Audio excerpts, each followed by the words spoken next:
The halls of a high school, my high school, have such an uncomfortable feeling to them at night. Beyond just the irony of my ending up there as an old man. When it's just past midnight and the doors are supposed to be locked. When the only sound in the building should be your own. When you think you hear something but you can't place what. And you really can't trust it's not just the pounding of your own pulse inside your forehead. I could never really get used to that stuff, man. I don't think anybody can. There's something wrong with that school. Something, I don't know, something evil. Everybody in town knows it. Right. Do you mind if I smoke? I need a smoke. Just talking about this whole thing gives me the shakes. I mean, will it affect the recording? This is only a transcription. I'm not recording. Your attorney. Okay, hotshot. I'm going to smoke. Try to stick to the story. The ad-libs are helpful, but there's no need to address me directly. I'm just an observer here. A nobody would be a better way to say it. Not even a local. It would help if you shut up a bit then, Inspector Gadget. A lot less talking from you would make this whole story time go faster. So, with the smokes, you got a lighter. They don't let us have lighters. Yes. Alright, there we go, thank you. Helps the tremble in my hands. Clears the head. Right, there we go. In this line of work, janitorial basically, you often hear things late at night that don't make any sense. I mean, especially these days. Lots of reasons for it to not make sense. We lock the building at 10.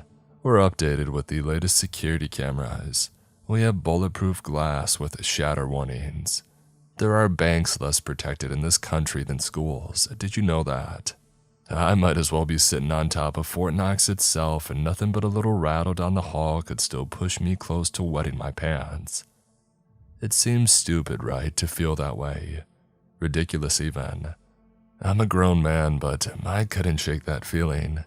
That feeling of being watched. I wanted to quit. I wanted to quit so many times. But money is money and bennies are bennies. I have cancer, you know. Well, at least they think, and the treatment alone is out of this world expensive. Let's focus on the night in question. Alright, have it your way. That night, that awful night. Give me a second. I got to work a little bit late, as planned, due to my cousin's wedding over in Fullerton. The second shift guy texted me beforehand that he had left the side door open. He also wanted some bleachers down for a morning assembly. Said he didn't have time to get to it because of some other stuff. So shortly after 10, I get there as planned, slightly buzzed and ready to tackle my night. The door was open and ready for me, and I locked it behind. I cleaned up the science lab and made a note to tell the librarians that the kids were responsible for their own garbage. I took down the bleachers and made a note of a couple rusty bits that looked in need of replacing. The last thing on my list was to mop the basketball court.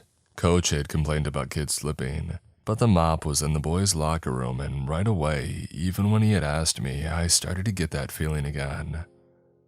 What feeling? Just a feeling, I guess. That room so enclosed, only one way in and one way out. It turned out to be right, didn't it?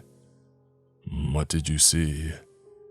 Steam, lots and lots of steam, like somebody just took 20 showers. I opened the door and just let it waft out for a minute before sending a picture to Mike. Second shift guy. Right. He has a copy of the photo. I shared it with the police. I've seen it.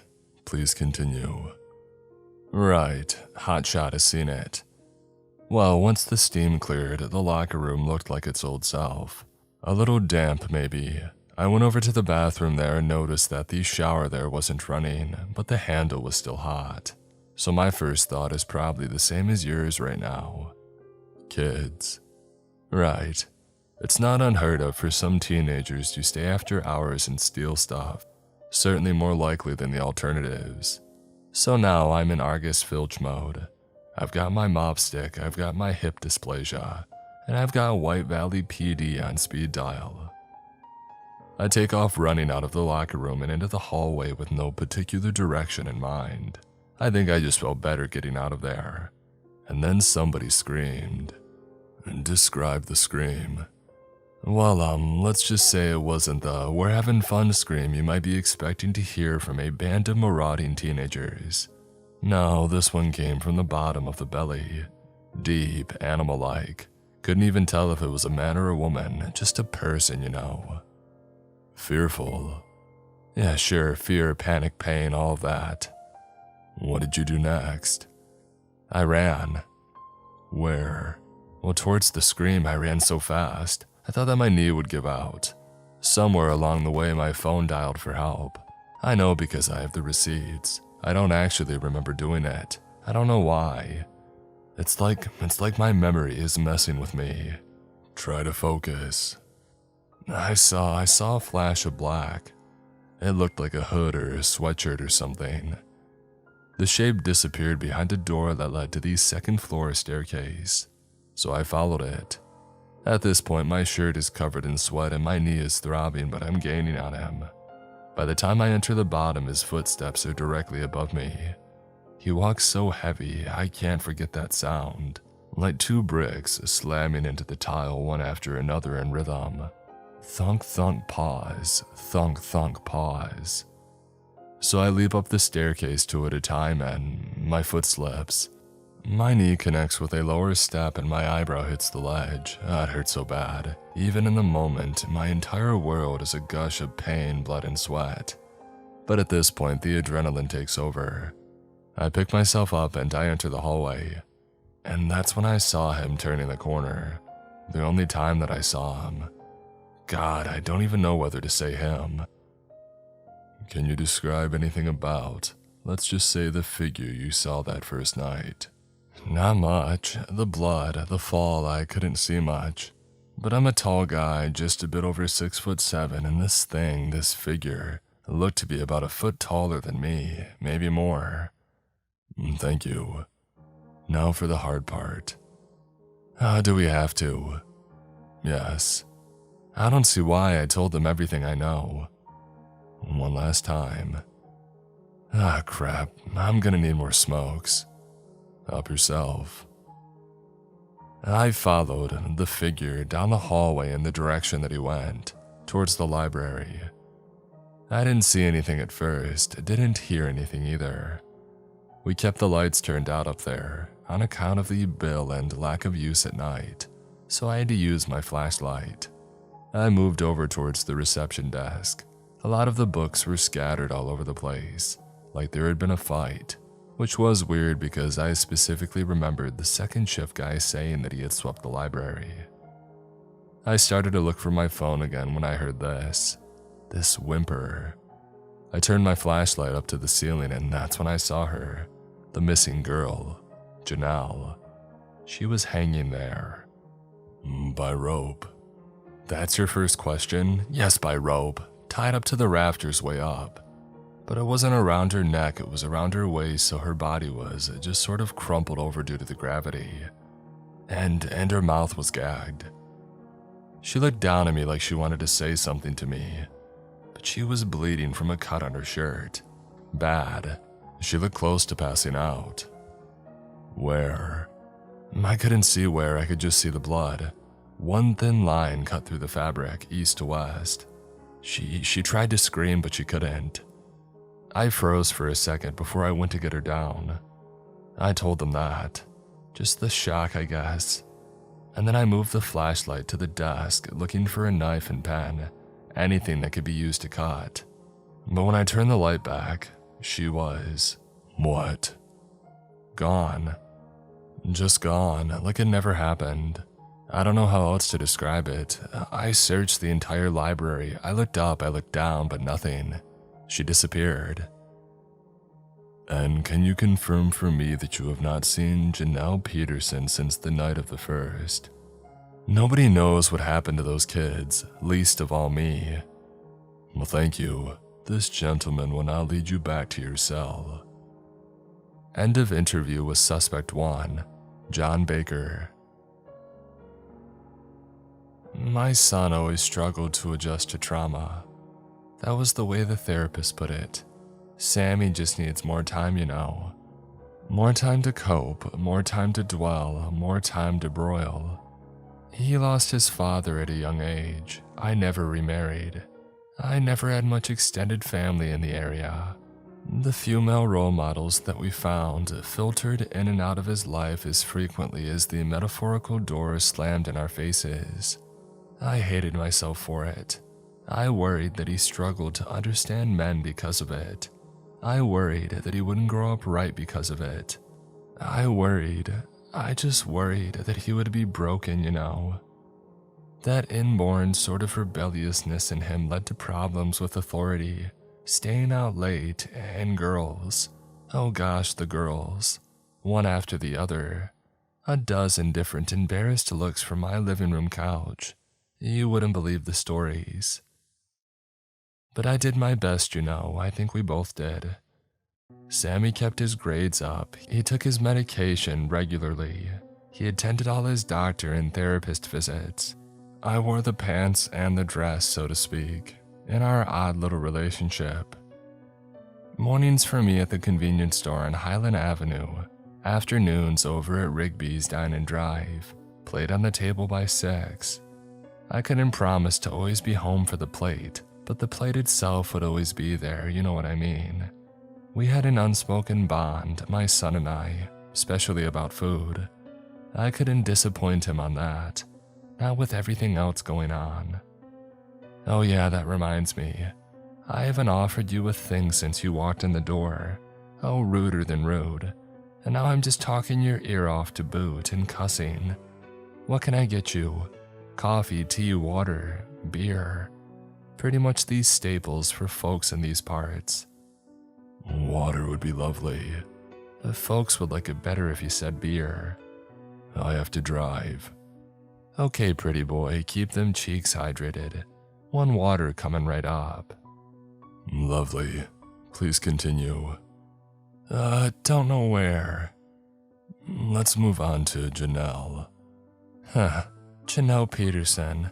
That girl hooked my son like a sunfish snacking on bread. Amour fou, right? Maybe a young fella like yourself wouldn't get the reference. What does that song on the radio call it? An enigmatic love, crazy love, uncontrollable love. First love, like dynamite. You must know a thing or two about it. A handsome guy like you. Uncontrollable how? A fight would leave this boy dejected for days. A breakup would be world-shattering. And that's the thing, they broke up every other week. It was madness. One night, Sammy locked himself in the bathroom for 6 hours. He actually fell asleep there. I had to coax him out with the smell of fresh bacon, like a wounded animal. But the good came with the bad. I could see it myself. I'm not too selfish to admit it. Janelle understood my son's illness, perhaps even saw shades of it in herself. They bonded over the bad days.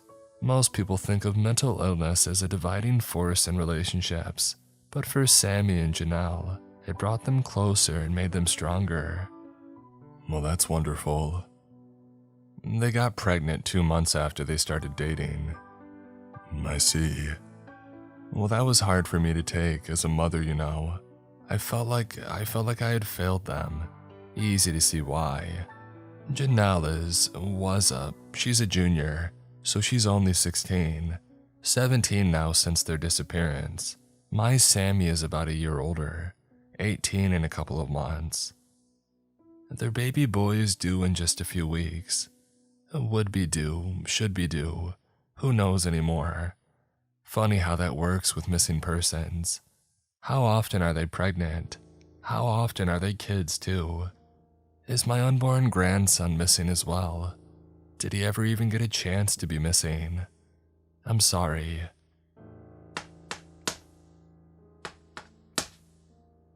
So sorry, please, I need to excuse myself. Just a moment, so sorry. Can we pause the recording? Sure.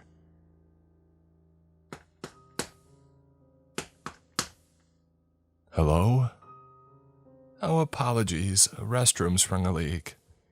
Mrs. Wright, I want to ask you about a noise I heard only moments before. Judith, just the ducks, boy, it's an old house. You live in a place fancy enough that doesn't need ducks. Maybe you could take me there sometime. Sure would be nicer than this place. It didn't sound like ducks, it sounded like... What? Tapping. Just like ducks. Rhythmic tapping though, as if in response to my question. Do you want this story or not? Please, continue. Where? Her parents. Right, her parents. Janelle's mother died in childbirth. A modern medical tragedy, the papers called it. Cost the Valley Hospital a lot of money. Basically, the doctors had messed up and they admitted they messed up. The family sued and won a ton of money which the father spent on pills that somehow haven't managed to put his scrawny butt in a grave yet. Yikes. The redneck American dream. Is it? You'll have to excuse my mouth. A lady shouldn't cuss so much, but the topic it calls for it. Her father ran off at the start of the year. This would be the most recent of as many benders, and the police likely have a case open for it. The aforementioned couch of shame became Janelle's main bed in those months. I made sure to take better care of everything when she stayed. Where did she sleep? The couch, that couch where you're sitting. I see. I laid the bedsheet she used over the top there. The pillows are right there under the dresser, just in case she ever wants to come home, but she's never been back, not since that night. That tapping continues. Mrs. Wright, I have to ask you again about... Please excuse me.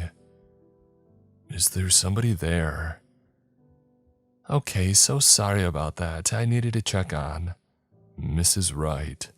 Judith, my name is Judith. How many times do you need to hear it? Okay, Judith. Are we alone in the house? No.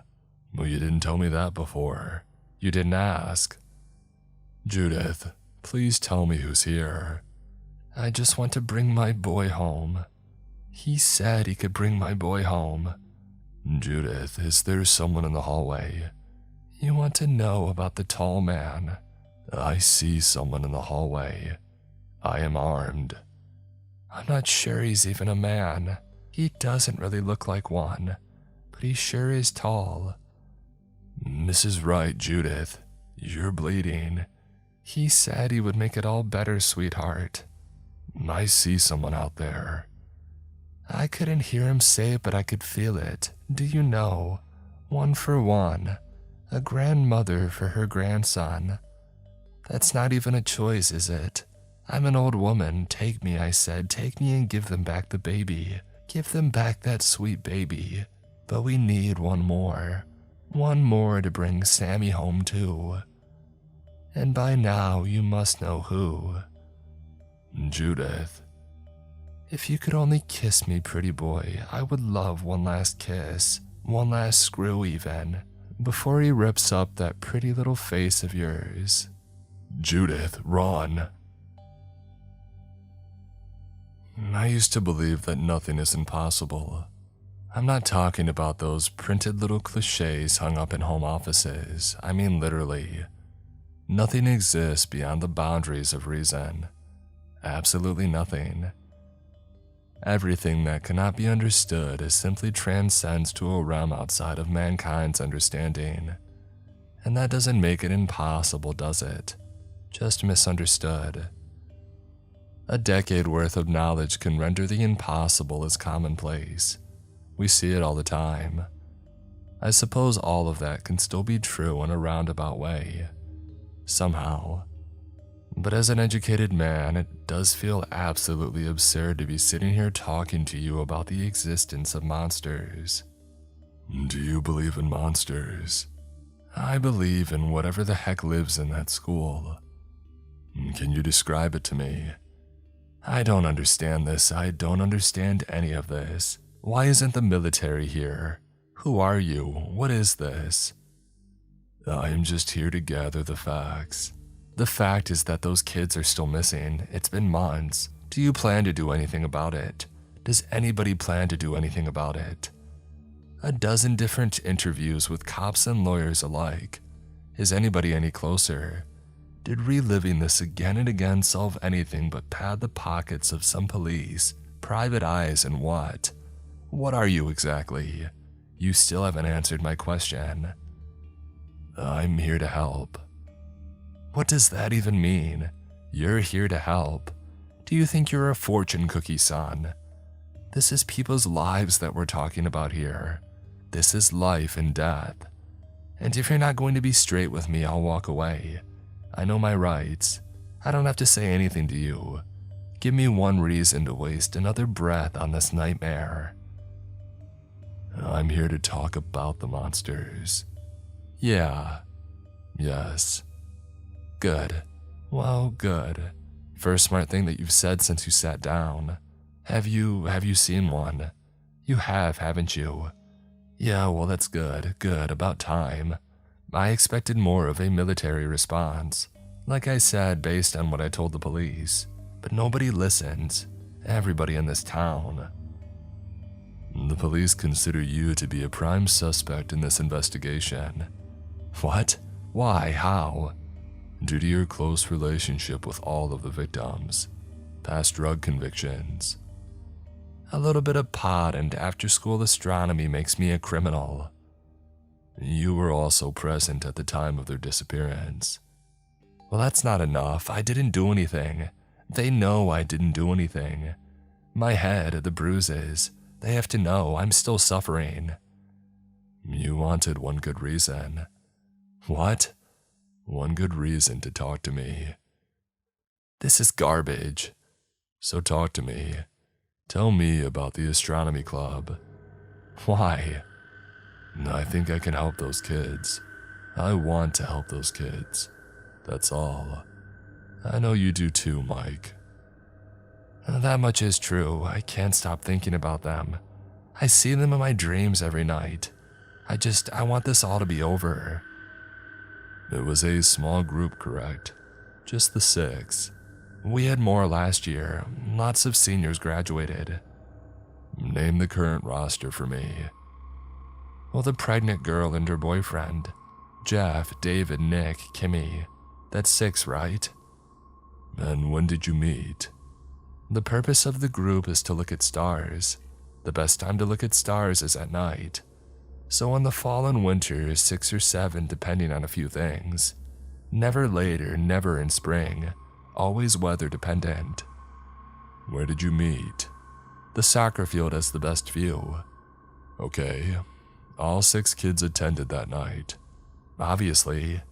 Nobody left for any period. No. Okay. Describe for me the start of astronomy club up until the moment that your memory lapsed. Well, that's a funny way of putting it. Memory lapse. Something lapsed it. That much is for sure. Please. The kids showed up in a group around 10 after 7, and that pissed me off. Because it was already too late, you know. I don't get paid much for the extracurricular gig. I do it for the passion of the subject, and the kids usually do too. Which is why it annoyed me that they were being disrespectful to my time. And I let them know as much. The skinny guy, Dave, offered up some lame excuse about broken lockers and late rides. I asked them to spot the equipment. They set to work, mumbling and whispering loud enough for me to hear argumentative tones. They didn't have to be a rocket scientist to ascertain that something was up. Janelle barked something at Kimmy. Sam grabbed her around the waist. I could have investigated it. I should have, and I know that now. But I was tired and I just wanted to go home.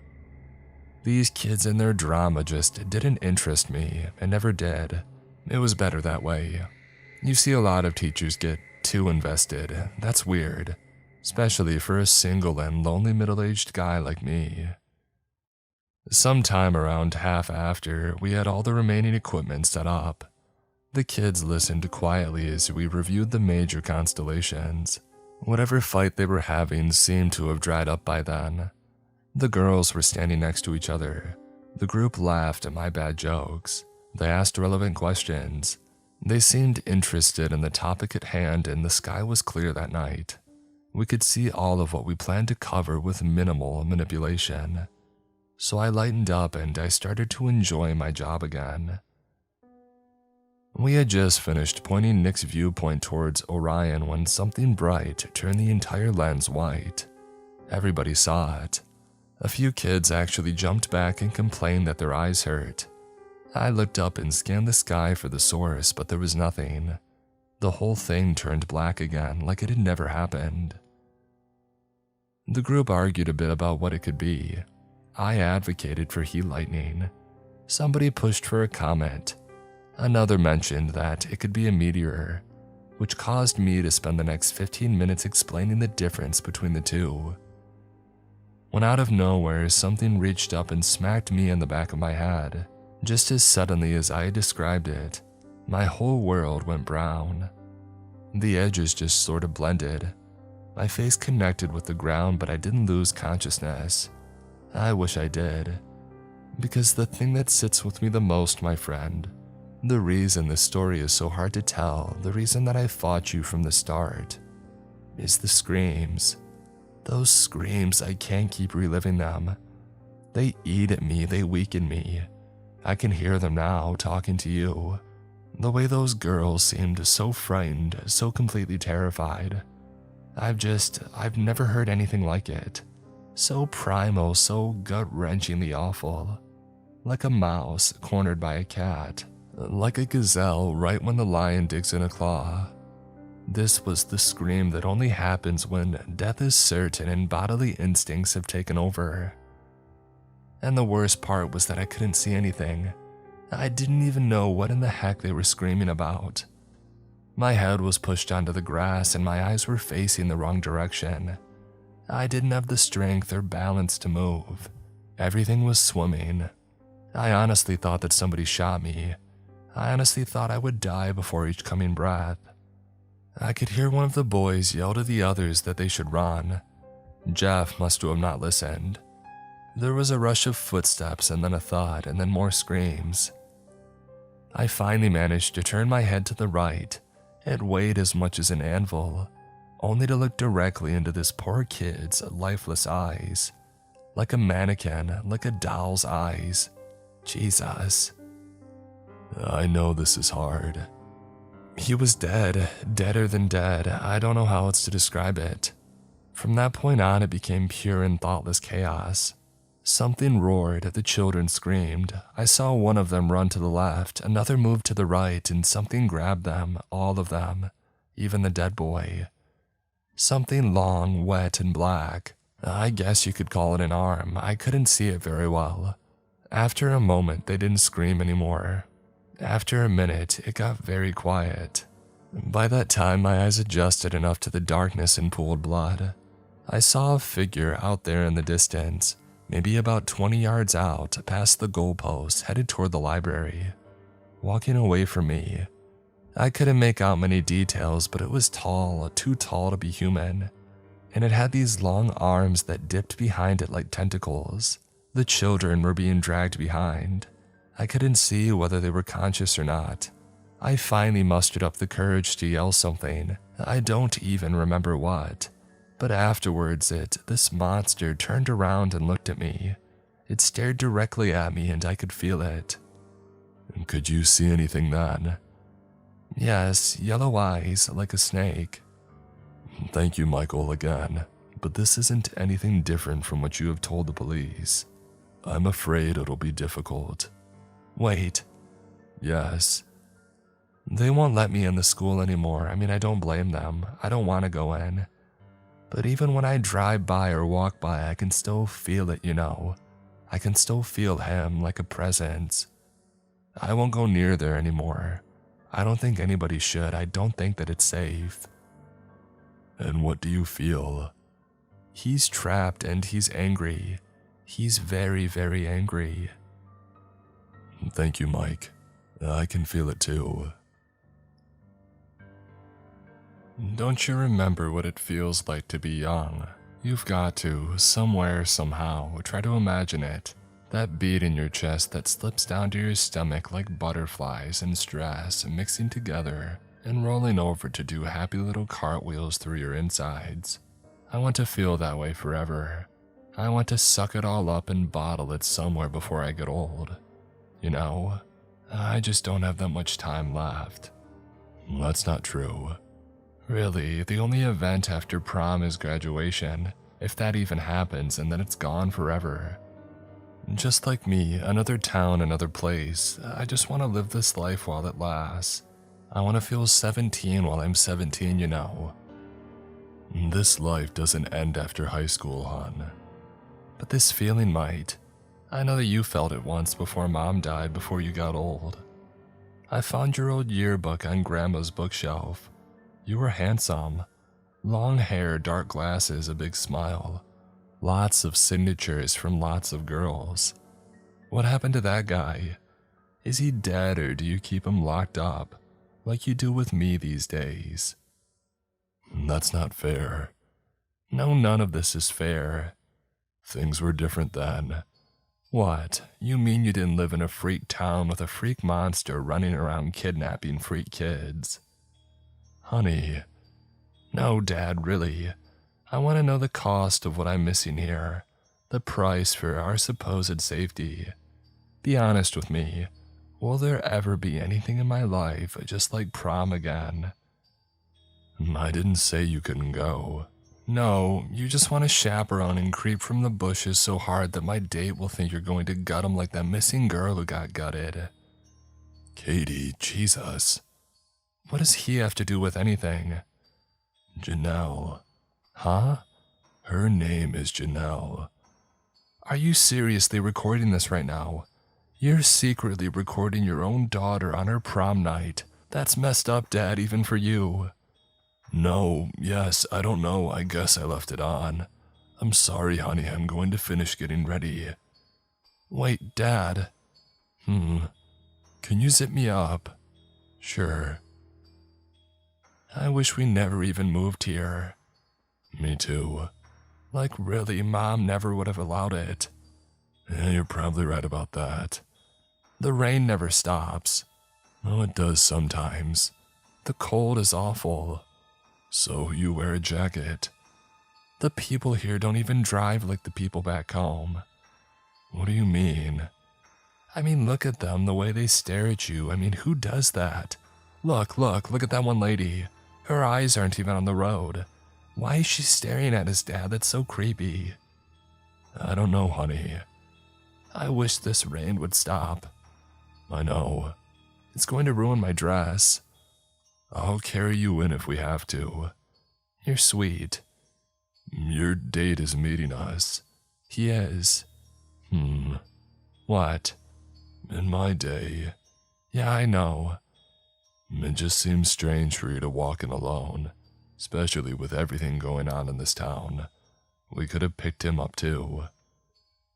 Dad, can I ask you something? Yeah. What does he look like? Your date? No, you know who. Him. I don't know who.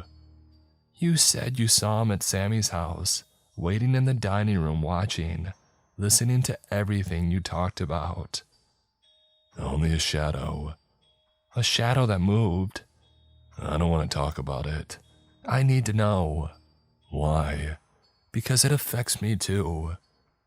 Fine, I'll be honest with you. You're old enough for it. Yeah, right. I think if what I saw is really what I saw. Yeah. That's a major if. It was dark in that house. Spit it out. If what I saw is really what I saw, those kids are in a lot of trouble. And we're going to prom. Thank you. It can't be too bad. Look at all these people. Park by the entrance. Whoa, this place is packed. The traffic alone, how many kids go to your school? I love you, Dad. All right, hold up. Promise me you'll be safe. I promise. Promise me that you know where to meet me. I promise. Promise that you will text every 5 minutes.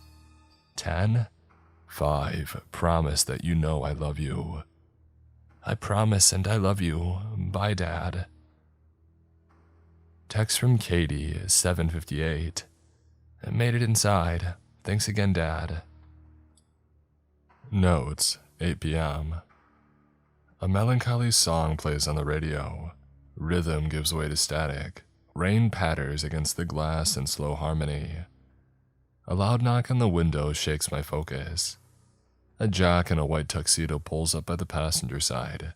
He attempts to open my door and finds that it's locked. He stops, he smiles.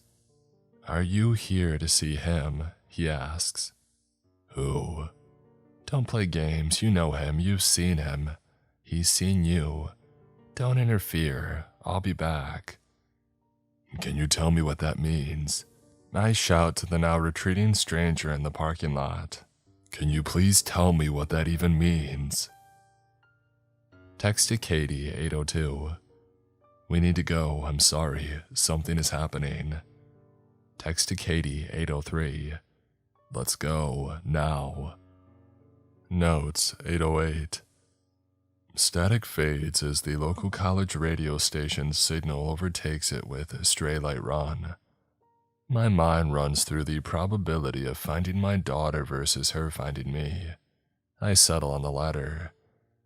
Wind howls and pulls at the signs in the parking lot. I stare at my phone, waiting desperately for a reply that never comes. A peripheral shape rips away my attention. Standing in front of the headlights is Janelle Peterson. She is a sight to behold beyond the obvious. Her clothes are ripped and tattered. Her nose is bleeding and her teeth are cracked or missing. When she speaks, a bit of blood dribbles down her chin, and she coughs to let out even more. She says something that isn't caught by the dash audio. He's angry. People spill out of the gymnasium like ants fleeing a stomping toddler. A teacher falls in the distance and is quickly trampled by a horde of desperate teenagers. My car doors open.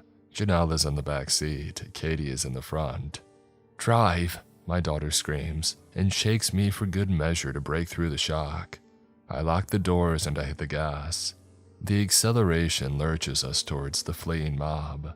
Somebody please talk to me. He's angry, Janelle whines. I want to go home, Katie cries. We peel out of the parking lot through a maze of panicked bodies and disembodied screams. A few strangers slap at the van, a few others try to block us. They all want to ride, you see, but stopping for one of them means stopping for a dozen, and we don't have the space or the time. We are a life raft in the middle of the ocean. We just can't see the shark yet. What are they running from? I have my answer in seconds. A piece of concrete falls from the top of the school. A school bus, 2 spots down, is crushed. The entire building shifts and winds. We hang a close right turn by the entrance to the gymnasium when something long, slender, and white flies out of the prop doors and into a parked car. Is that an arm? He just wants to go home too, Janelle whispers. But he can't go home, not until he has more. He needs more, always more, more, more. More what, Janelle? More what? More time? More bodies. We hit the main road and bang a fender on the uneven concrete. I floor it once we straighten out. The screams die out in moments. The adrenaline slows soon after. The street grows quiet and dark. The rain stops. I readjust my rear view and catch a glimpse of fire in the distance. The car stays quiet for a while, and then the road starts to crack. My name is Janelle Peterson, and I'm a survivor of the attack on White Valley Memorial High School. There are 3 of us here. We're trapped inside an office building on the edge of town, right next to Jamba Juice. We have been here for 3 days. We're running low on food and water. Soon, at some point, if no one comes, we're going to have to make a run outside. Which is why, Katie, do you want to talk? Okay. Speak into that part, the top part. I know how to use it. Okay, just hold that part. It's my dad's microphone. I know, the static can just sometimes be annoying. You have to hold it and speak. My name is Catherine Smith. Anything else, tell them something. Tell them about yourself. I just want to go home. Okay. Mr. Smith. What? Do you want to say something for the recording? Do I have to? You got something better to do? I suppose not. Speak clearly. I never thought it would come to this. The school is destroyed. The town is destroyed. We have not seen another living person since the attack. But we hear things at night when they think we're sleeping. What kind of things? People out there in the rain milling about. I hear them too, but they don't sound right. Their voices don't have a normal cadence to them, like how background conversation usually is. They sound sick or something. Oh, maybe they are. What? Sick? Oh. He wouldn't let them outside otherwise. You still haven't explained what happened to you. I have. You said you were abducted. I was. Who abducted you? You know the answer by now, say it. I really don't. You've seen it, so stop lying to yourself and call it what it is. A monster, a creature of some kind. A monster's a good word for it. Alien. Alien is another. I get the feeling that they're all referring to the same thing. All of the lore. Every boogeyman since the beginning of time, all referencing the same thing. This thing. The tall man. Correct. What is it? I thought we covered that topic. Did you know about it before, Did the people here know about it? There's a better question. Everyone I talked to, everyone in this town, they all seem to have some inkling that whatever happened to you, whatever took you had to be something inhuman. So you want to know why some God-fearing folks in hick country would be scared of the devil, wondering if they made a deal for some updated sidewalks and a really nice guitar that plays the blues. Did they? I wouldn't know, but they knew about him. The tall man. Maybe. Our people have been here for a long time. Before the colonists, before the tribes even. There are rumors that a settlement existed in the valley even before the land bridge in Alaska. You'll notice that our skin is darker. Our eyes are better adjusted to better take in the sun. That sort of thing takes dozens of generations to develop. And yet here we are adapted to live in this town. I see. There have always been stories, sightings and the like. Ranger Rick, out messing around in the sticks, swears that he sees a shadow in the trees. Martha's grandmother insists on seeing a face in her window at night.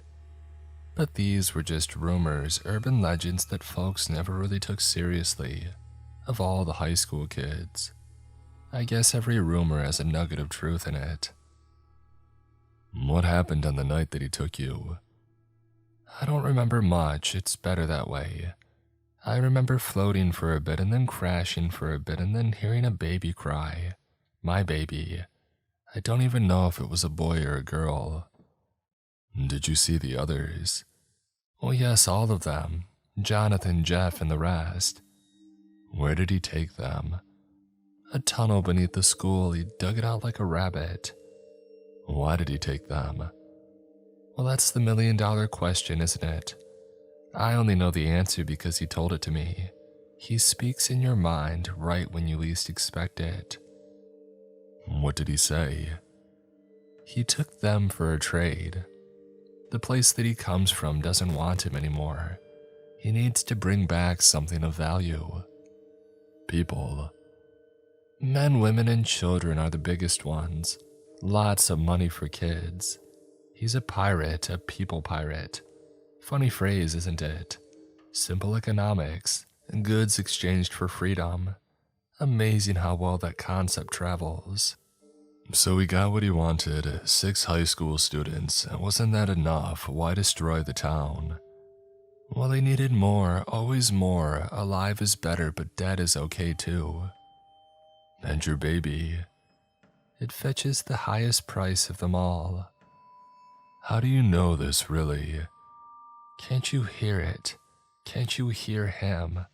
I can't turn it off even now. What is he saying? He wants to hurt you. What is she talking about, Dad? All right, enough. I'm sorry for asking. Ask me something else, please. I've heard it before, but they haven't. Who? They. The people listening to your recording. The ones who will get this message after we're dead. I assume that's the point of this, right? To let people know what happened here before it's too late. Too late? Dad, what? Janelle, please. You know what's going to happen. That's why you're recording. Stop it. Nothing is going to happen. We're safe here. We just need to wait for the government. You know they're not coming. Stop it. We still have daylight. We're fine. Everything's fine. Dad, what is she talking about? Tell her. Dad. You're scaring my daughter. You haven't been honest with her. Please. What the tall man wants is us, Katie. We are the last breathing souls in this town. As soon as that sun sets, we're done. We can't hide forever, and he's getting closer. I said stop it. I can feel it right now. I can feel him coming. I know you can feel it too. Dad, do you hear that? That tapping. Right on schedule. Oh my God, what is that? Get behind the wood. Katie, crouch down, hand me the gun. Carefully. Janelle, get down now. Why? I can see him. We're going to die here. Nobody's going to die. Stop it. We're going to be all right. Everything's going to be all right. Mr. Smith, I appreciate all that you've done for us. Katie, honey, get a weapon. Really, I appreciate that you tried. Get the bat. This recording will prove to everyone that we tried. Katie, sweetheart, the baseball bat. Not for us, at least. This is the end of the line. White Valley is gone. Get ready to swing. Time to say goodbye. I don't understand. Mr. Smith, now would be a good time to say goodbye to your daughter. Daddy. Honey, just get down. I'm so sorry. I love you. Daddy. No, honey.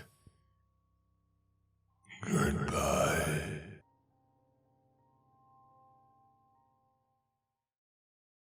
Today's episode is sponsored by BetterHelp.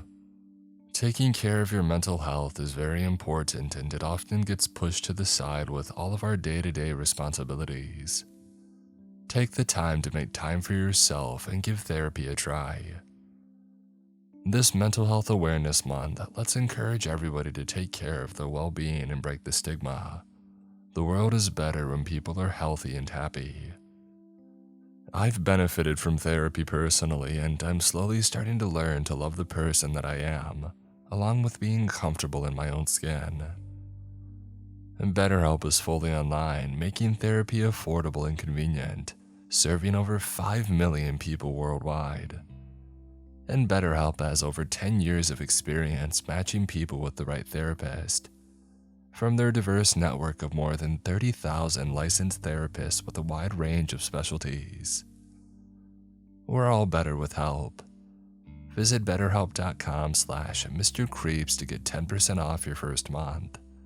That's BetterHelp, HELP.com/MrCreeps.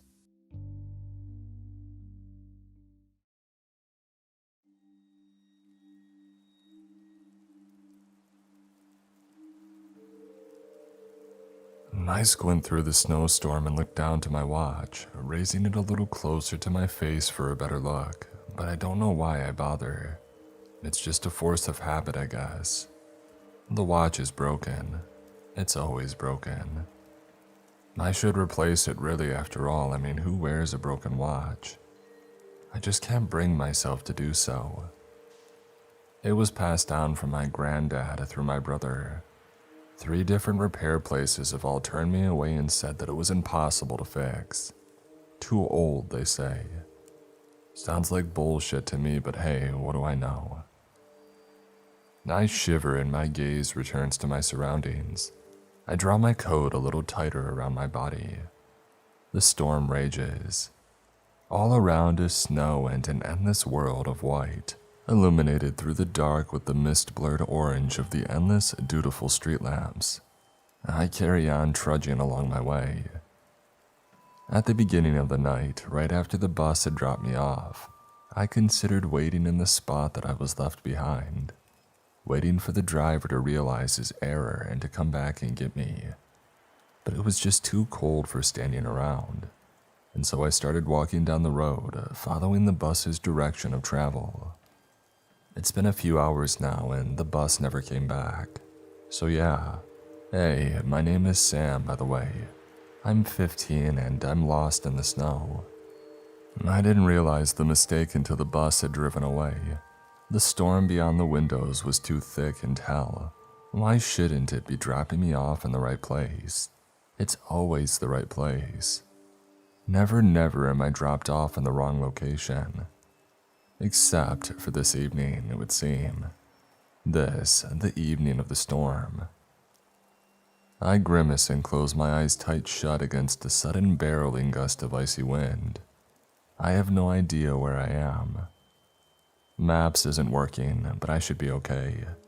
I'll just keep following the road until I find something that I recognize. Soon, for sure. And so I walk. I walk and I walk. It's maybe 3 or so hours or so until I really start to feel the first stages of panic settling in. The air only feels like it's getting colder and colder, sharper and sharper. There's no one at home right now to come and collect me, so what am I supposed to do? I check my phone again as the battery steadily drops. The device shakes in my shivering hand. Come on, I mutter, grimacing, looking around for a countless time. Come on, give me something here, something. And if I squint just right, there through the blizzard is a different kind of light. Faint at first and paler than the orange of the street lamps, but it's different enough. Distinct. Yellow and soft, spilling through the windows of a long building, a little ways back from the road. It could be an office block or something. I decide to go for it, turning away from the road and trudging a path through the fallen snow to the building's entrance. As I approach, I realize that the building isn't an office at all. In fact, it's a school.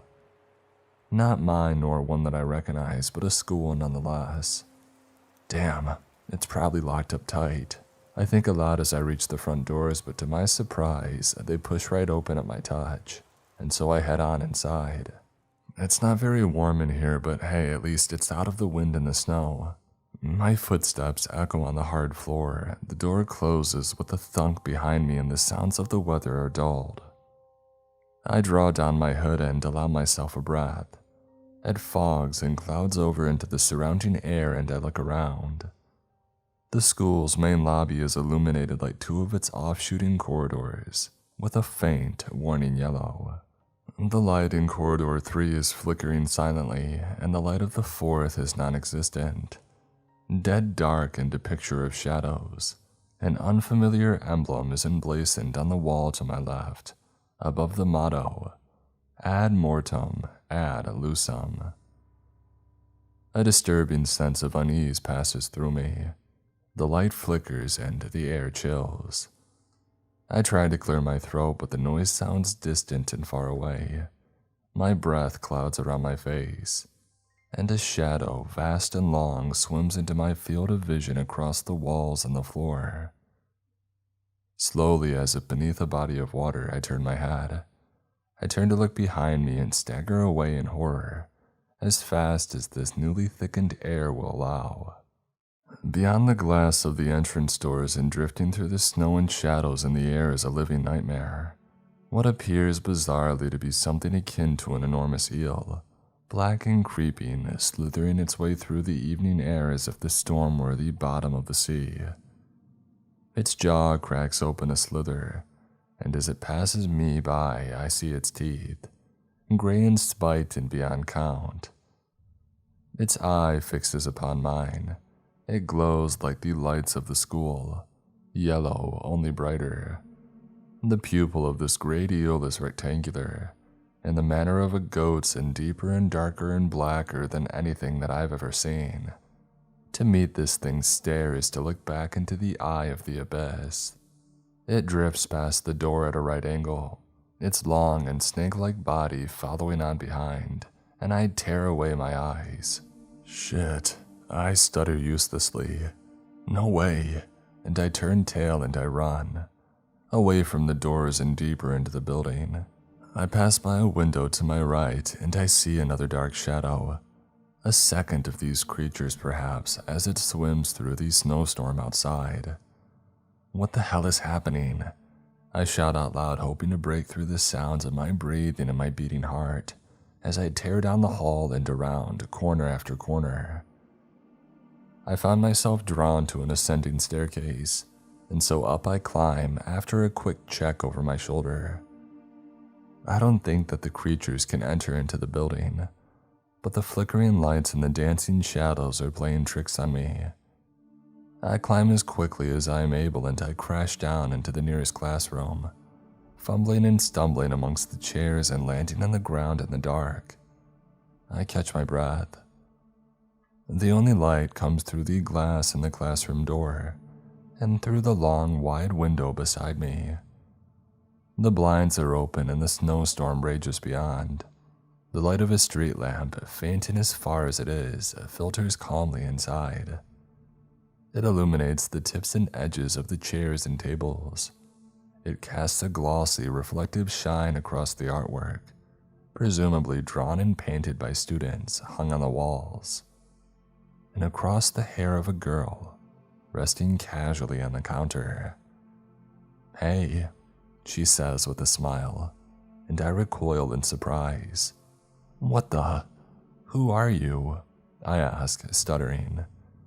"Oh, sorry about the eels. They're here for me, not for you, but best to avoid them all the same," she says, dodging the question and brushing a strand of hair from her face. She tucks it behind her ear. I realize that at some point I bit my lip and it throbs painfully. I rub a thumb across the freshly forming bump. "What's your name?" I ask. "What are you doing here? Are we safe?" She shrugs. "I'm pretty safe, I guess, for now." She glances to the window and gently kicks her heel against the counter. "My name's Ellie. I'm just hanging out. Do you have a name?" "Of course I have a name," I reply, irritated. "It's Sam. Is this your school then?" She shrugs again. Kinda. I glance from the door to the window and clamber up to my feet, taking a seat opposite her on a nearby desk. My dumb teenage brain tries to work out if she's cute or not. She kind of is, I guess. More importantly, though, I'm also trying to decide if her presence here has heightened or lessened the imminent danger. "Could you just stop screwing around for a second? What the hell is going on? Eels. Massive eels in the snow. They aren't actually eels, obviously. That would be moronic. They just look like them. So what are they then? Why are they hanging around here, around your school?" She shifts and brings a hand up to her shoulder to rub her arm. "Oh, don't worry about it. It's not really your problem." "Not my problem," I repeat, eyebrows furrowed. Well, I would disagree a little." I throw out my hands. "What is happening?" Her tone shifts to a defensive one. "Geez, if you're gonna be a little whiny baby, you can just go, okay? I didn't ask for you to come here. I already told you they aren't here for you. They're here for me."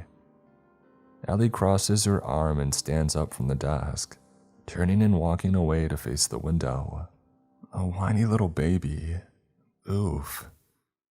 We both watch as the enormous shadow of one of the creatures drifts past the glass, temporarily throwing a coat of shadow across the room. The snow falls. Diplomacy, Sam. I rub my chin. I want answers here. All right, I say, I'm sorry. She turns back to look at me and I speak on. I'm just freaked out, okay? You seem a lot more in control of the situation. I would like to be at the same level that you are. I hold out my hand and offer for her to shake it, a peace offering, and my grandfather's watch catches in the light. Her eyes dart to it at once and her expression changes completely. She squeals a little and puts her face right up close to it. That is gorgeous, she says. Oh my goodness, where did you get this from? Can I see it? Why is she not concerned by the monsters outside? Yeah, sure, here, take it.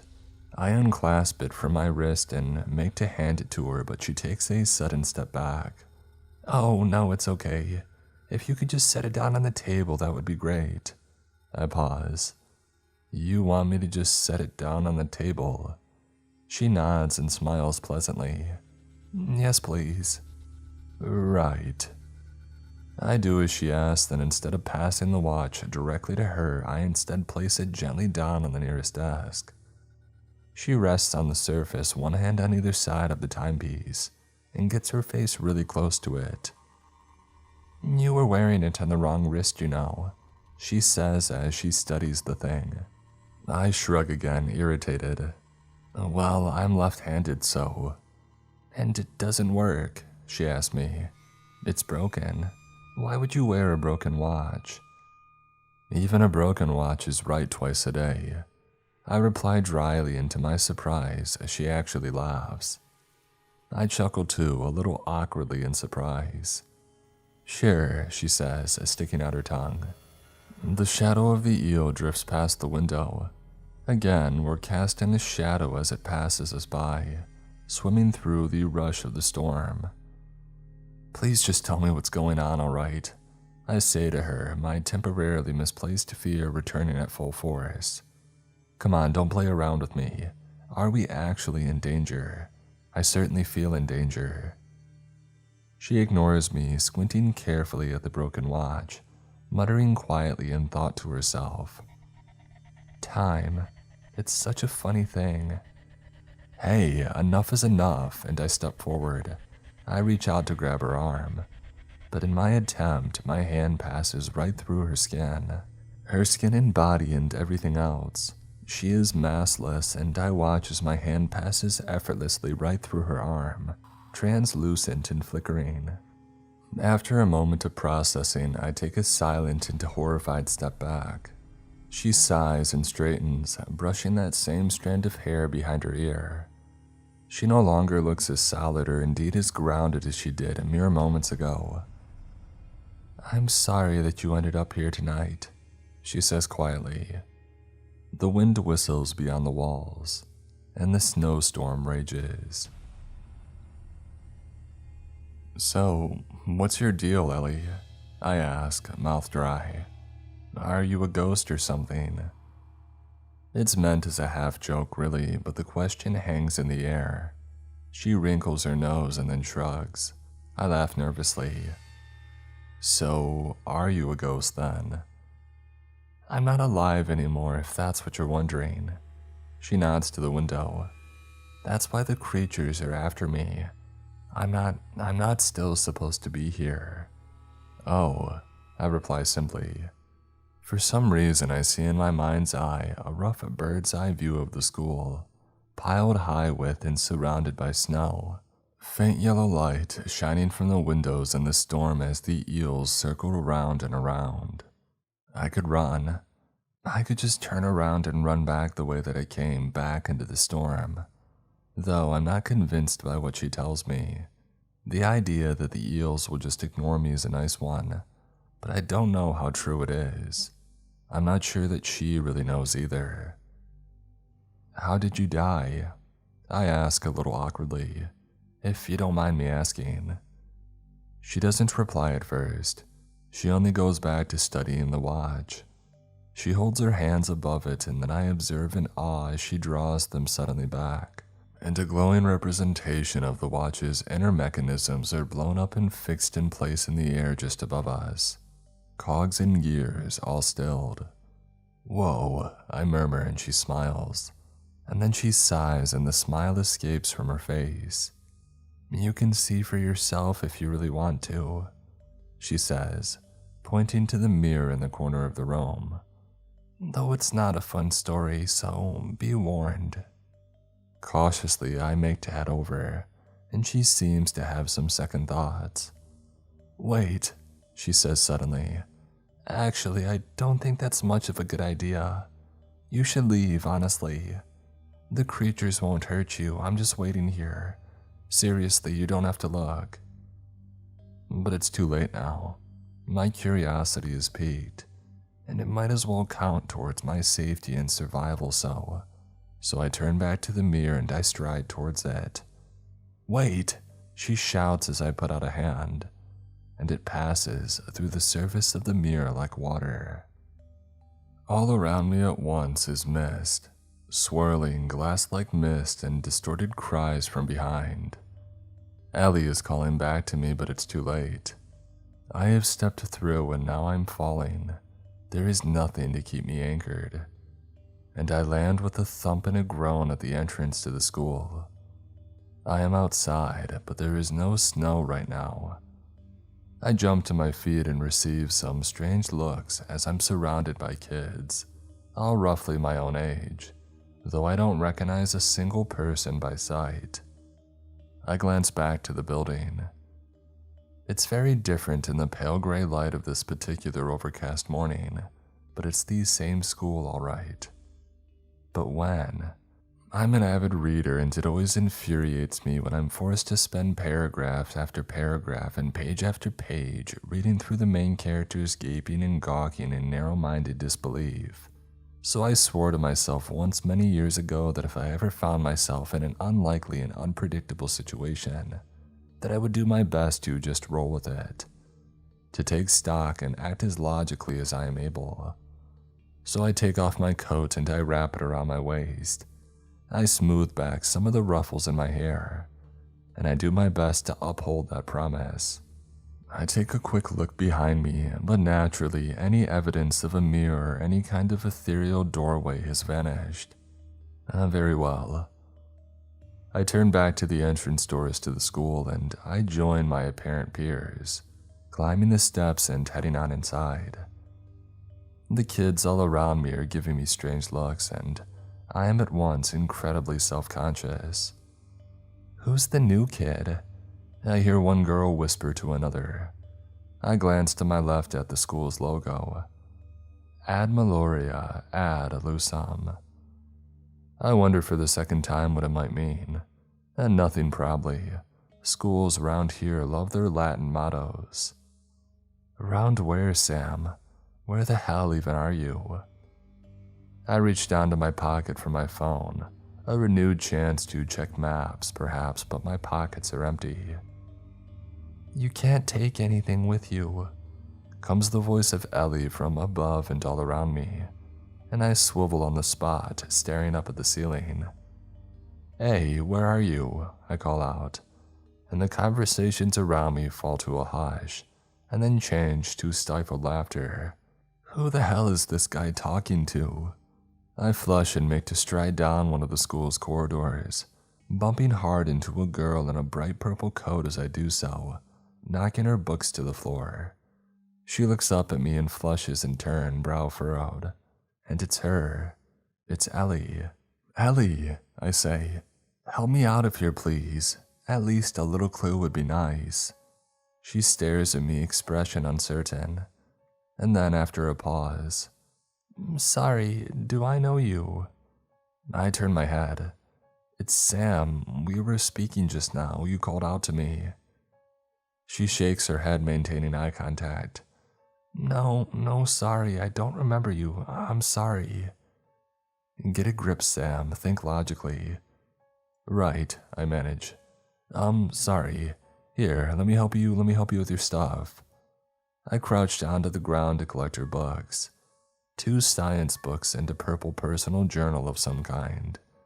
It's fallen open to a page with the header, Last Day. Beneath is a list of stuff.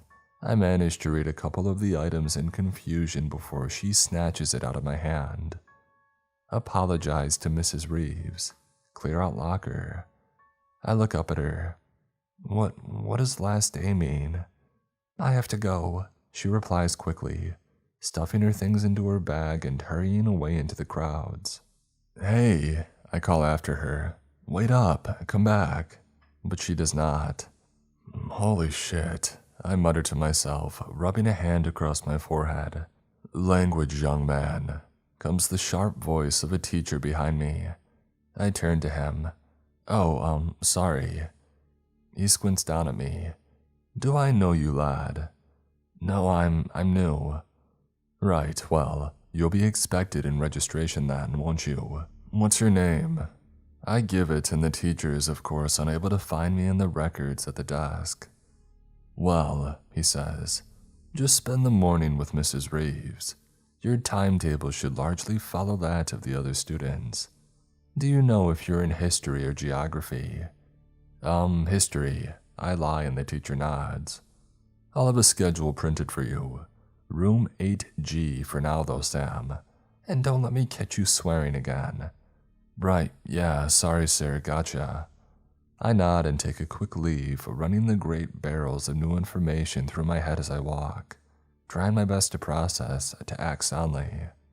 Something rumbles in the distance. I swear that I can see a glimpse of a shadow pass me by, but when I turn to look for the shadow's source, there's nothing there, nor do any of the other kids seem to notice. I swallow anxiously. Control your fear, learn what's going on, and improvise. I have my suspicions already, but it would be good to get confirmation. I follow the letters and numbers written on the doors until I find classroom 8G, whereupon I knock and push through into the room, instantly awkward and aware of every movement of my body, as all the eyes of the kids behind the desks shift to mine at once. And who might you be? The teacher asks, looking down her glasses at me. My eyes dart from her to the kids in the class, to a girl sitting by herself near the back.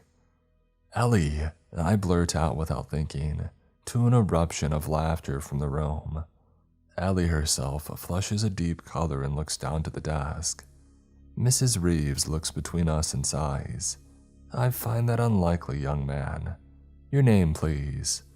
Oh, sorry, it's Sam. Well, Sam, you may as well take the seat next to Ellie for now, since you seem to know her already. As I walk the length of the room and settle into the seat, the whispers and murmurs and giggles rise up almost immediately. Ellie shoots me a dirty look. What the hell did you do that for? She hisses at me as I sit down. Sorry, I say back. It was an accident. I'm under a lot of stress, okay? Yeah, well, you're not the only one. She mutters under her breath. There's a strained pause. I think of Ellie the ghost that I met not an hour or so ago. Of the journal. Last day. Ellie, I begin softly. How do I phrase this? Are you planning on this being your last day? What? Are you planning to kill yourself? She swivels to stare right at me. What the hell is wrong with you? She hisses, just a little too loudly. Ellie! Mrs. Reeves calls from the front, interrupting her reading of register. Ellie gives her an apologetic look and then turns right back to me. Who the hell are you? What are you doing here, Sam? The exact same questions that I was asking her a few moments ago. I asked first, are you or are you not planning to kill yourself? She chews her cheek and looks away. No, I'm not. I don't believe you, I say to her. It doesn't matter if you don't believe me. Just do me a favor and get lost, okay? To this, I say nothing though. A few seconds later, she turns back to me, eyes still downcast. Sorry, I didn't mean that. It's been a tough few days. Sure, it's okay. We sit together and yet a chasm apart. The bell rings to begin the day, and much to Ellie's annoyance, I spend much of it trailing her around. I'm forced away from her by way of various seating plans and the like. Some kids try to introduce themselves to me and I ignore them. A little rude perhaps, but I have priorities here. I'm trying to work out the lay of the land. Ellie rejects and pushes back all my attempts to broach conversation. I can tell that she's curious about me, but it isn't enough to stop her from keeping me at arm's length. She escapes me through the crowds completely at lunch and disappears entirely for the lesson immediately after. And then in the final period, I am witness to an excruciatingly cringy display of her public speaking, as she stammers and fumbles for a painfully long time through an extract of Romeo and Juliet. It's so bad, in fact, that I forget why I'm here for a moment and struggle to hold back giggles. Ellie seems less than amused, and doesn't even look back when I call out after her at the day's end. 2:59 p.m. read the clock on the lobby wall as I left through the doors. At this time of year, the sun had already begun to sink low into the sky. I was walking behind her and we were leaving the school behind. They let us go a couple of minutes early. A gust of wind ruffles through my hair and rustles the collar of my coat. My mood suddenly drops and I'm met with a stomach-churning sensation that I'm running out of time. Time. Ellie, I call out, though it's becoming, I find, harder to speak. I'm forced to project, to raise my voice beyond a whisper. And there's that sensation again, the feeling of walking through water. I struggle against the winds and the thickness of its air. The lowering sun glints orange and sends Ellie's shadow long and dark back towards me as the gap between us widens. And all around are the creatures now. Slow and rumbling, they push aside the air at various heights.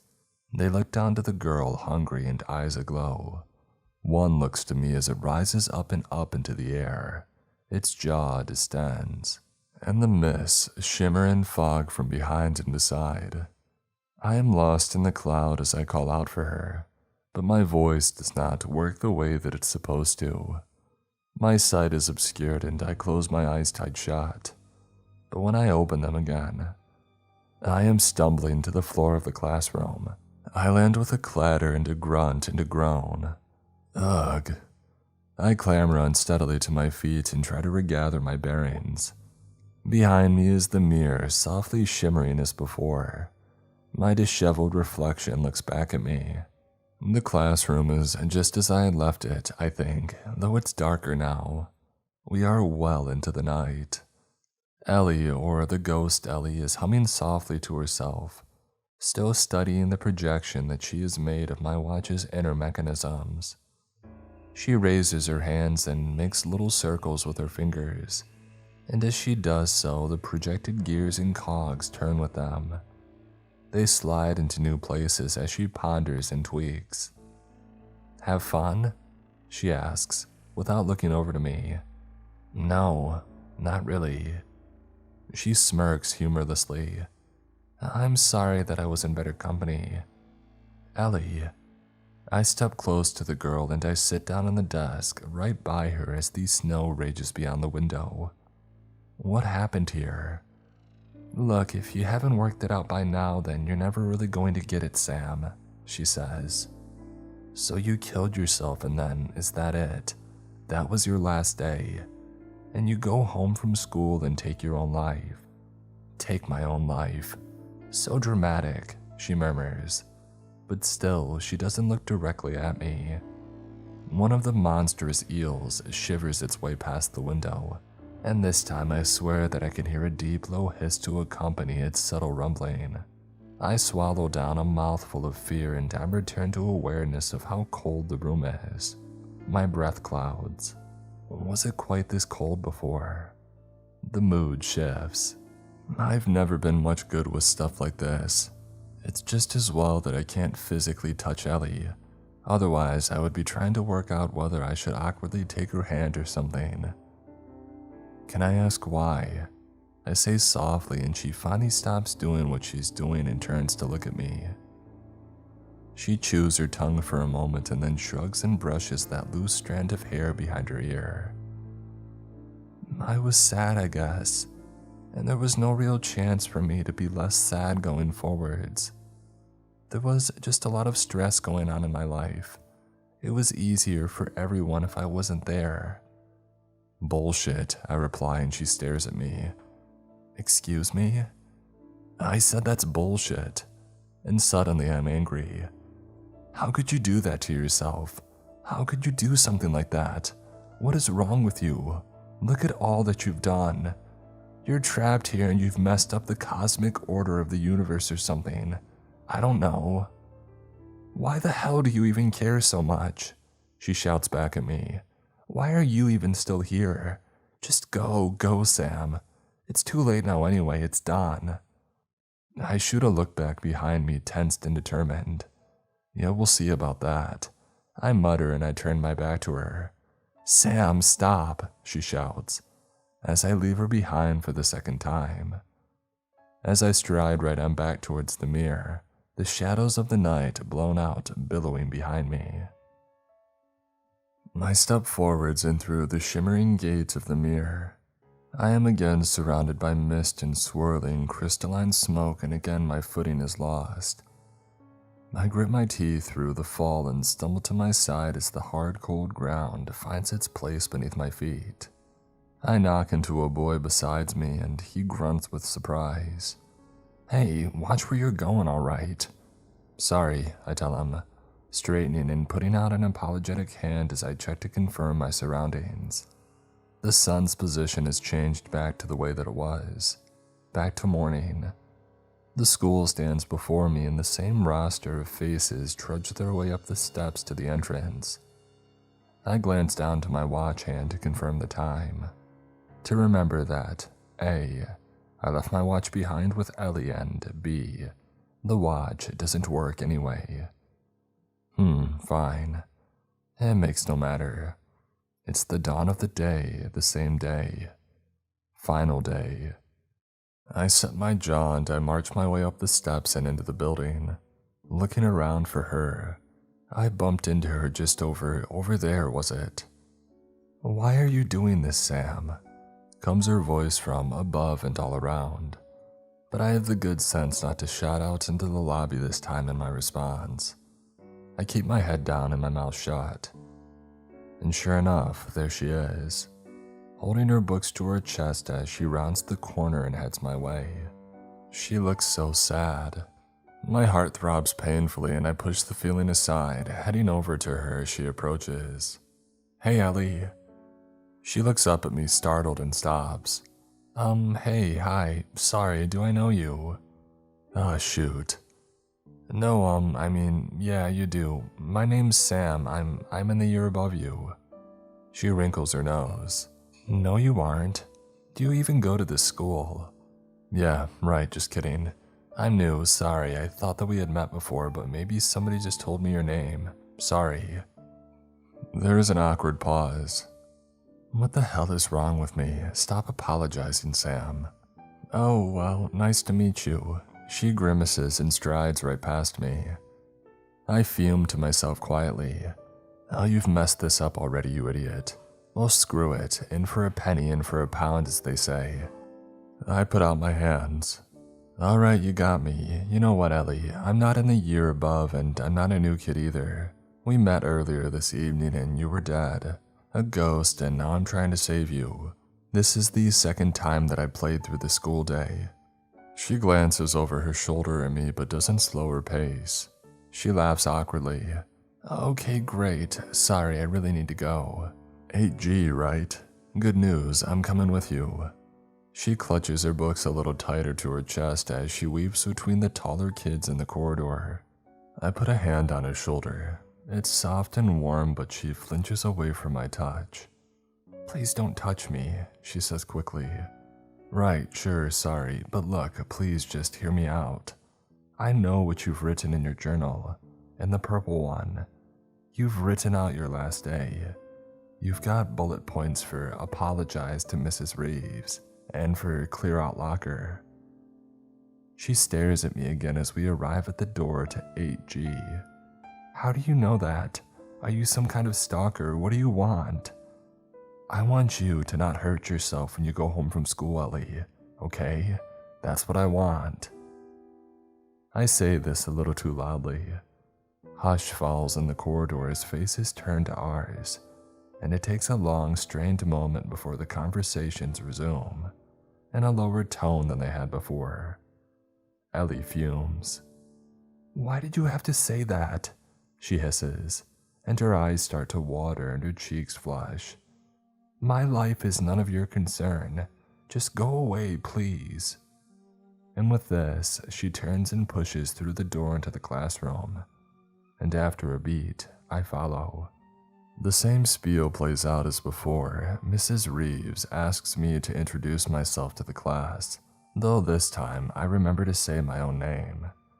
And further, since it's neither recommended by the teacher nor does Ellie seem in any kind of mood now to engage with me, I decide to give her a little bit of space, and I sit instead next to the only other free seat in the room, next to a girl on the opposite side. Hey, she says as I sit down. Hey, so where are you from, new kid? I tell her and she shrugs. Oh, I thought that you might have been from Australia. I hesitate. Why would I be from Australia? She shrugs and goes back to doodling in her book. There is a rumor that we were getting a new kid from Australia is all. Shame, I really like the accent. There's another pause as I process this nonsense and then I chuckle awkwardly. Right, you did just hear me speak though in front of the class. I wasn't really listening. Right. Silence. Mrs. Reeves reads through the register and I tap my knuckles against the desk, and then I gesture over to Ellie. So what's her deal then? Who? Ellie. The girl beside me looks up at once, eyes sparkling and eyebrows raised. She puts down her pen and smirks. And do you like her? I flush and try not to respond to this directly. Just wondering is all. She would definitely date you if you asked. Oh, that's adorable. Bit of warning for you though, new kid. I wouldn't go there. She's not exactly somebody worth associating with. And why is that? I reply, bristled. The girl shrugs. Hey, I mean you can if you want, but why bother? It's not like she's interesting or anything. But hey, it's a free country, so do what you want to do, I guess. I look back to Ellie. She sits quietly with her chin in her hand, staring ahead at nothing in particular. A long and slithering shadow is sent swimming across the room. I feel the seat and the desk rumble as it passes by, but nobody else in the room seems to notice. I swivel in my seat to look behind me through the windows at the back of the class, but there's nothing there. My neighbor looks at me amused. You're strange, she says simply. I reply, still looking through the window for evidence of the watchful, waiting monstrosity. But the bell rings and the morning begins, and it goes in much the same way as it did last time, with a few key differences. Firstly, there's no pretense on my part. I am 100% honest with Ellie. I walked through a mirror to get here. I tell her in the first lesson of the day, whispering to her from the seat behind. I'm not joking. This is the second time that I'm living through the day, honestly. The teacher's going to use an example from his home life in a minute. Listen. We do so, and sure enough the guy starts trying to link the subject matter back to a semi-amusing anecdote from his week. Ellie glances over her shoulder at me. You're freaking me the hell out. I don't know what you're trying to do, but please stop. I'm serious. I've been speaking to your ghost, Ellie.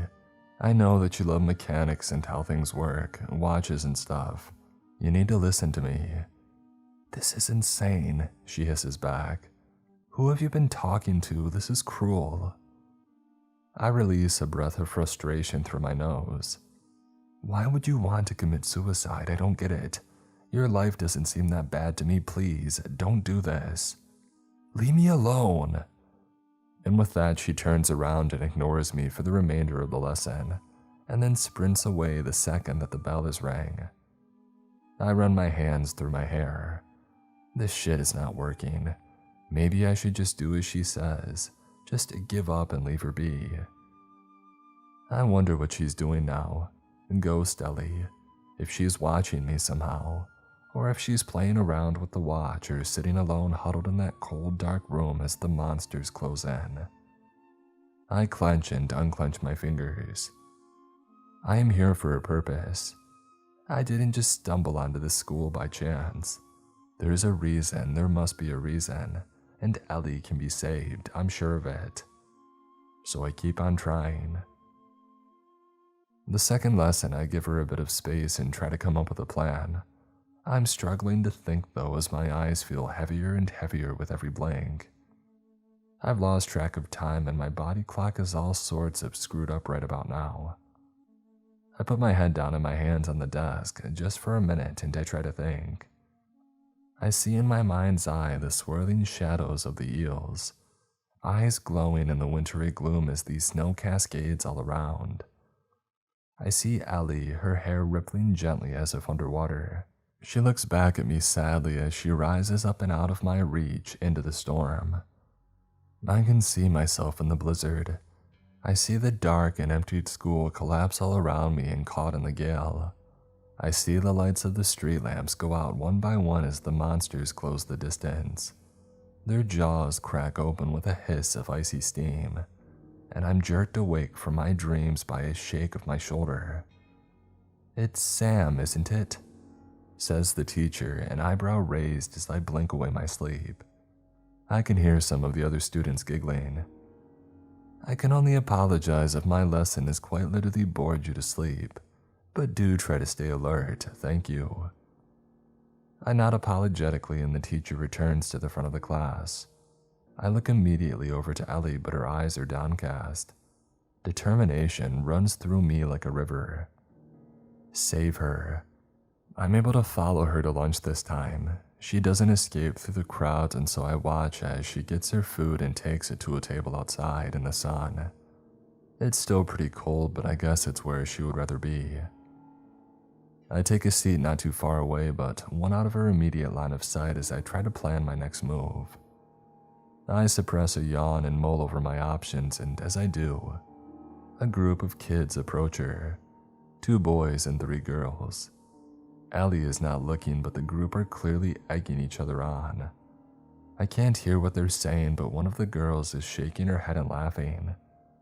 I watch as another one of them raises a plastic bottle and unclasps the lid. As the bottle is aimed and the first girl suddenly reaches over and squeezes the plastic between her hands, and a stream of water is blasted right into the side of Ellie's face, down her clothes and over her food. And the worst part for me is the fact that she doesn't say a damn thing. She stays totally quiet as the group laughs. "Oh my God," one of the girls say. "I'm so sorry. It wasn't me, it was Karina. She did it." And they keep laughing amongst themselves, passing blame as they make a quick and gleeful exit. Ellie only sits there in silence. I get up at once to go over and see if she's okay. "Hey," I say as I get closer, "are you alright?" But it's clear as I draw near that it wasn't water sprayed over her, based on the smell that rises, thick and strong. It's vinegar. Jesus, I mutter as I stand there beside her awkwardly. That's messed up. Ellie says nothing. Her eyes are covered by her fringe, but her cheeks are a deep scarlet, and she grabs up her backpack and strides suddenly off, leaving her ruined lunch behind. "Hey, wait, are you alright? Ellie!" I call after her, but she sprints away into the building and disappears around a corner. "God damn it," I shout out to no one in particular. A gust of sudden wind rustles my collar. And so the day goes on. Ellie misses the next lesson as she did on the first playthrough, though I know why this time. And when she finally returns to English, the last lesson of the day, I feel my chest tightening as I realize that once again my time is running short. I head right over to her and she takes a step back at my approach, frustrating me further. Ellie, I'm not your enemy here, for God's sake, I say to her. Please, just hear me out. You're gonna be picked on to read a passage aloud today, so maybe just read it over a few times in advance to practice. Act 4, Scene 4, I think it was. She squints at me as if trying to read me, searching for something inside perhaps, and I wait patiently for an accusation or an insult. But she says nothing. She simply sighs and walks right past to her seat. I am struck, and not for the first time, by an ethereal kind of deep sadness, one that troubles and dismays me as it washes over me. And as it happens, my advice was useless anyway. Ellie never gets to read out a section of Shakespeare. As the time draws near, instead of watching Ellie get called upon, the head teacher instead opens up the classroom door. The heads of all the students turn to look, and he calls Ellie out from the lesson. The class falls into a hushed silence as she gathers her things and steps outside. And after another minute or two, I excuse myself to the bathroom and I set off in pursuit. It takes me a good 5 minutes to locate the head's office, but once I do, I crack the door, cringing as I do so and hoping not to be discovered. And I listen in. Very troubling, Ellie, comes the voice of the head, and then he pauses. But there is no response from the girl in question. He speaks on. We take threats of suicide very seriously, young lady. Very seriously indeed. Now, I wasn't there this morning, and I don't know exactly what was said. I grimace and think back to what I had blurted out to Ellie in front of all those people. But it's important that we talk through this. You always can rely on us here. Ellie snorts humorlessly. The head clears his throat and continues. And we have arranged for you to speak with the school's counselor tomorrow morning.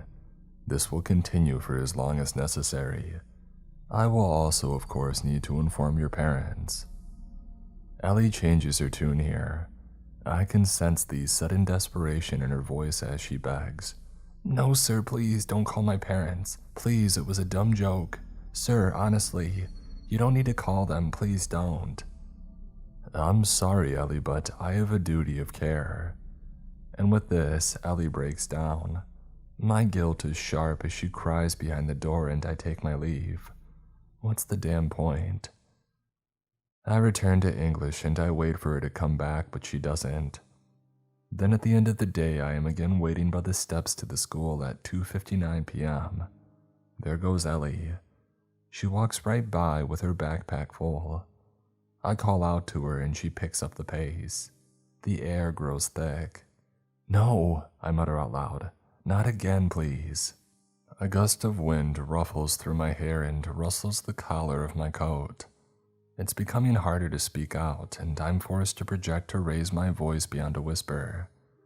And there's that sensation again, that feeling of walking through water. I struggle against the winds and the thickness of its air. The lowering sun glints orange and sends Ellie's shadow long and dark back towards me as the gap between us widens. And all around us return the eels, slow yet rumbling as they push aside the air as they form from mist and shadow. They look down to the girl, hungry and eyes aglow. They are closer this time. One looks over to me, its hazy yellow eye meets mine, and the clouds shimmer behind and beside. I'm lost within it as I call out for her, but my voice simply does not work in this moment. My sight is obscured and I close my eyes tight shut. When I open them again, I am stumbling to the floor of the classroom. I trip and crash into a nearby desk with a grunt and grab hold of the counter beside me for balance. It takes a second or two for the world to stop spinning. I catch my breath and watch as Ellie plays with her holograph on the watch. She carefully moves a gear into the new location. I wait for her to speak and eventually she does. She winks and sticks her tongue out at me. Oh, no luck again, huh? I am met with a sudden anger and I rise up to full height. What the hell is wrong with you? This isn't a game. I'm trying to save your life. I didn't ask you to do a damn thing, she shouts back. Why do you even care so much about me? I throw out my hands. What do you want, Ellie? Do you want these things to get you? These eels in the sky? What even are they? Do you want to be saved? Ellie makes an ooh sound. What a big hero we have over here, she says sarcastically. The big hero wants to save the poor girl. Well, it's too late. My decision was made in hell. I don't regret it. I'm fine, it's done. It's done and I feel great. You feel great? She shrugs. Sure, why not? I'm not scared, I'm not afraid, I'm not terrified about what's going to happen next. There is no next. I'm free, Sam, I'm free. Well, if that's true, I say, then why not let those things outside come and get you? Why not leave the building and let them take you wherever? Then you'll truly be gone, gone forever, I guess. Or wherever they take you. If they're even supposed to be here at all. To this, Ellie says nothing. She brushes a strand of her hair behind her ear and she looks out the window. The room, I suddenly realize, appears smaller than it was before. The desks and chairs are more closely clumped and the shadows are darker. The students' paintings hung up and across the walls were their colors always so dark. And some of them, the self-portraits, the eyes, no longer look as they did. The lines and these scratches in the paint appear more pronounced. The snowstorm rages, and the monsters drift through the wind. This place is getting smaller, isn't it? I ask Ellie, looking around. The walls are closing in, literally. She nods and gives me a half smile. It won't be long now, I should think. I slump back down on the desk and watch the snow, thick and white against the glass. I look down at my wrist to get a sense of the time, but of course, there's no watch. And as always, the watch is broken anyway. I turn to observe Ellie play with it for a minute, or at least the holographic spectral representation of the thing. So how come you're so into that stuff then? I ask her, and she glances at me and brushes her hair from her eyes. It's just the intricacy of the mechanisms, she replies. Rotating gears, all turning and spinning together to make something work. I just think that it's fascinating. They make a thing greater than the sum of their parts. I nod quietly as I watch. She shoots me a look. Well, aren't you going to make fun of me? Why would I do that? I reply. I agree. You agree? Yeah, I mean, I'm no engineer, but my expertise isn't to quite the same level as yours. I point to the ghostly gears and pieces of watch, spread out as they are in the air above us. But it's still interesting. She says thoughtfully. We sit quietly for a while.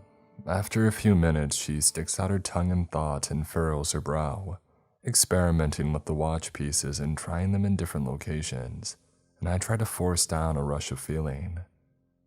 We're running out of time, aren't we? I say. Time, she echoes and then nods. Yeah, we are. I don't want those things to get you, Ellie, and I don't want to be left here alone. I told you, Sam, she says, but she says it gently. There's nothing keeping you here. The door is still there for now. You could leave if you want. Yeah, there is something keeping me here, I say quietly. I can't just leave you behind. It's okay, she says, but I shake my head. Tell me about you, I say, and she stops, and then swivels on the edge of the desk that she sat on to face me. She cocks her head. Tell you about me, I shrug.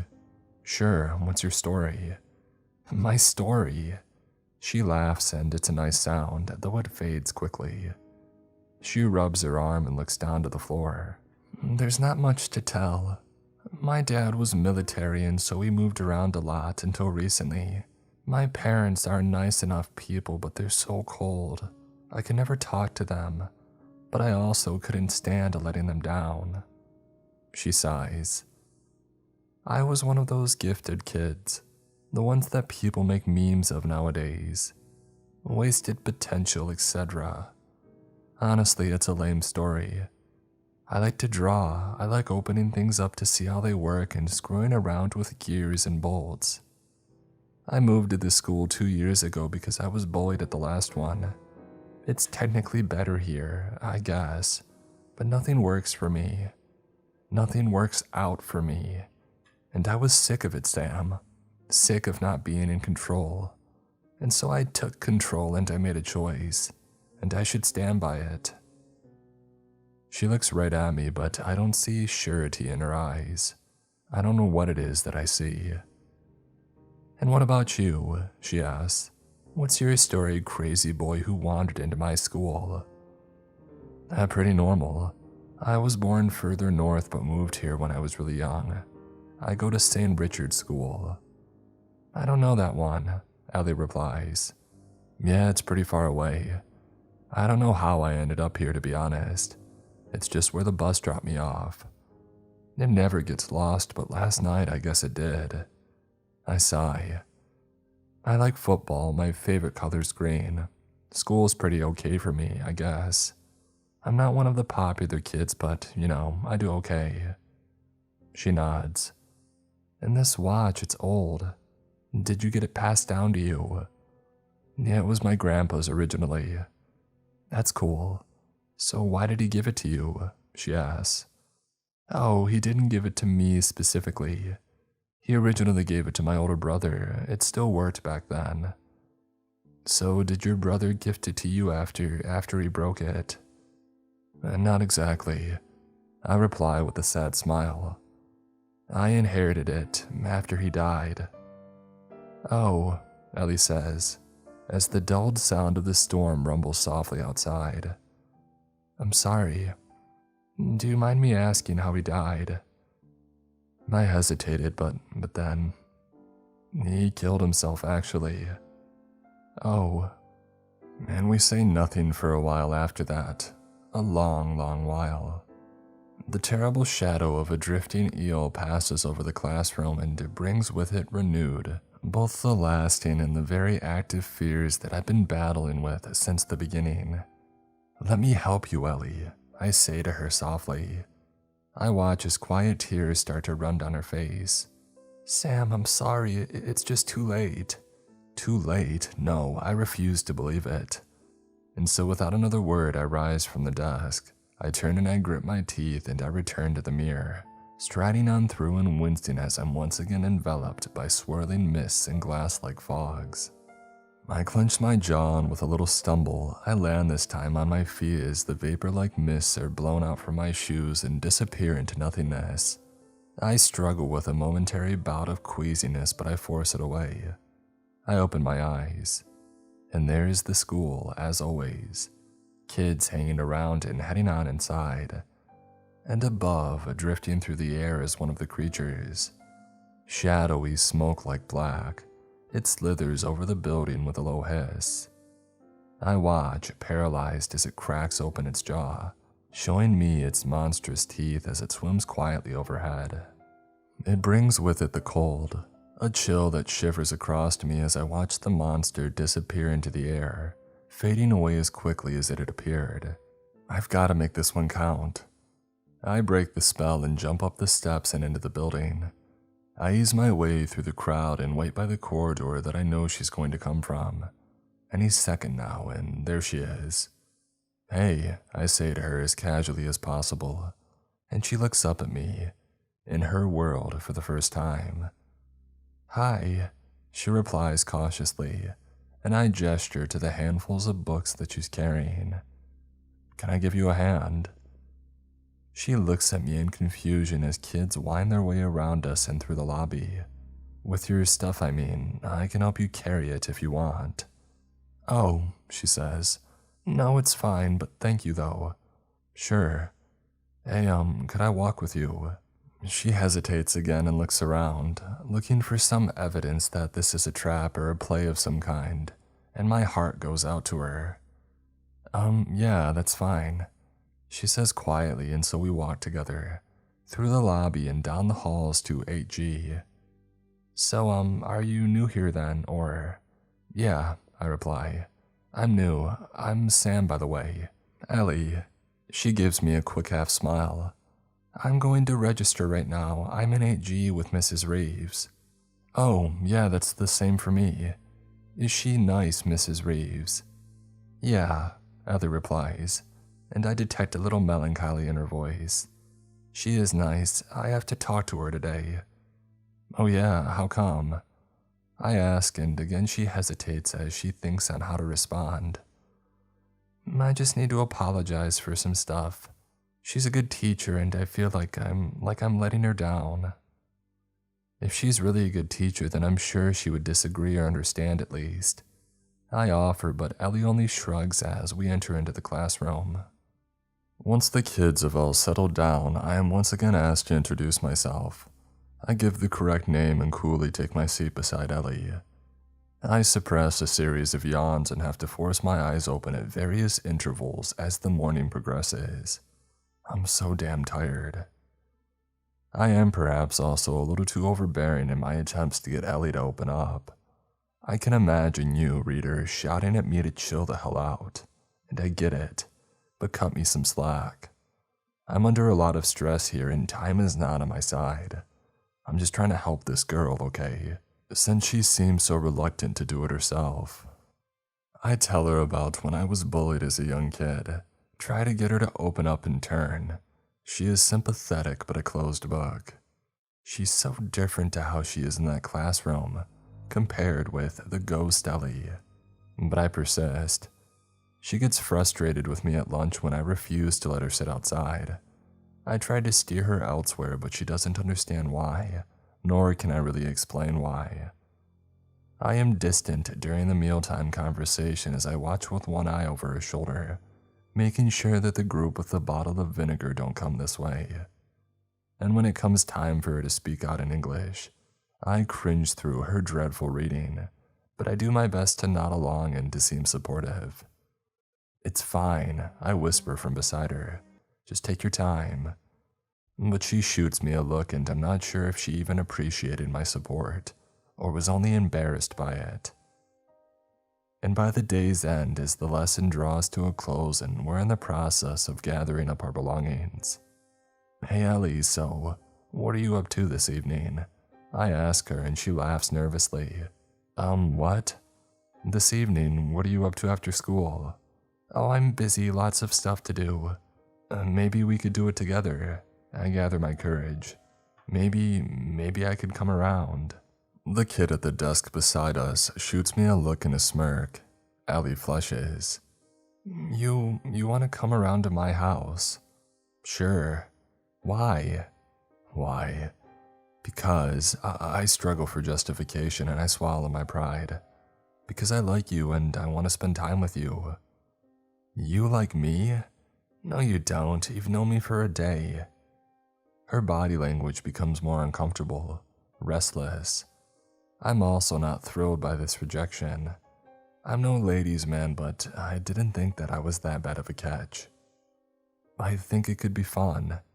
I manage, glancing down to my non-existent watch, and then up at the clock on the wall. 2:57. Sorry, Sam, I'm not sure. I'm just worried about you, Ellie, is all. I say, conscious of the time ever ticking away. This makes her pause. She repeats my words. Why would you be worried about me, Sam? I shrug and try to deflect. I don't know, you seemed a little sad today. I seemed a little sad. Geez, is there an echo in here? I chuckle anxiously. Sam, you've known me for a day. How do I seem a little sad? I just don't want you being alone tonight, that's all. Maybe I could come back and spend some time with you at your place. She takes a retreating step and adopts a cold, defensive stance. You know that something's up, don't you? What do you know, Sam? What's going on? I glance to the clock. The other kids have all filtered out of the room now. 2:58. It's only Ellie and I. Ellie, I just don't want you to do anything stupid. Something that you might regret, I guess. There's still so much to be positive about. You have so much value in your life, even if you don't see it. Ellie puts a sudden hand to her mouth to repress an escaping sob. I begin to panic as her eyes start to fill with tears. It's that obvious. You've known me for a day, and you already know, don't you, that I hate my life. If you can see it, then who else can? Does everybody know? And nobody gives a shit. She chokes out her words. I'm just done, Sam. I'm so done with all of it.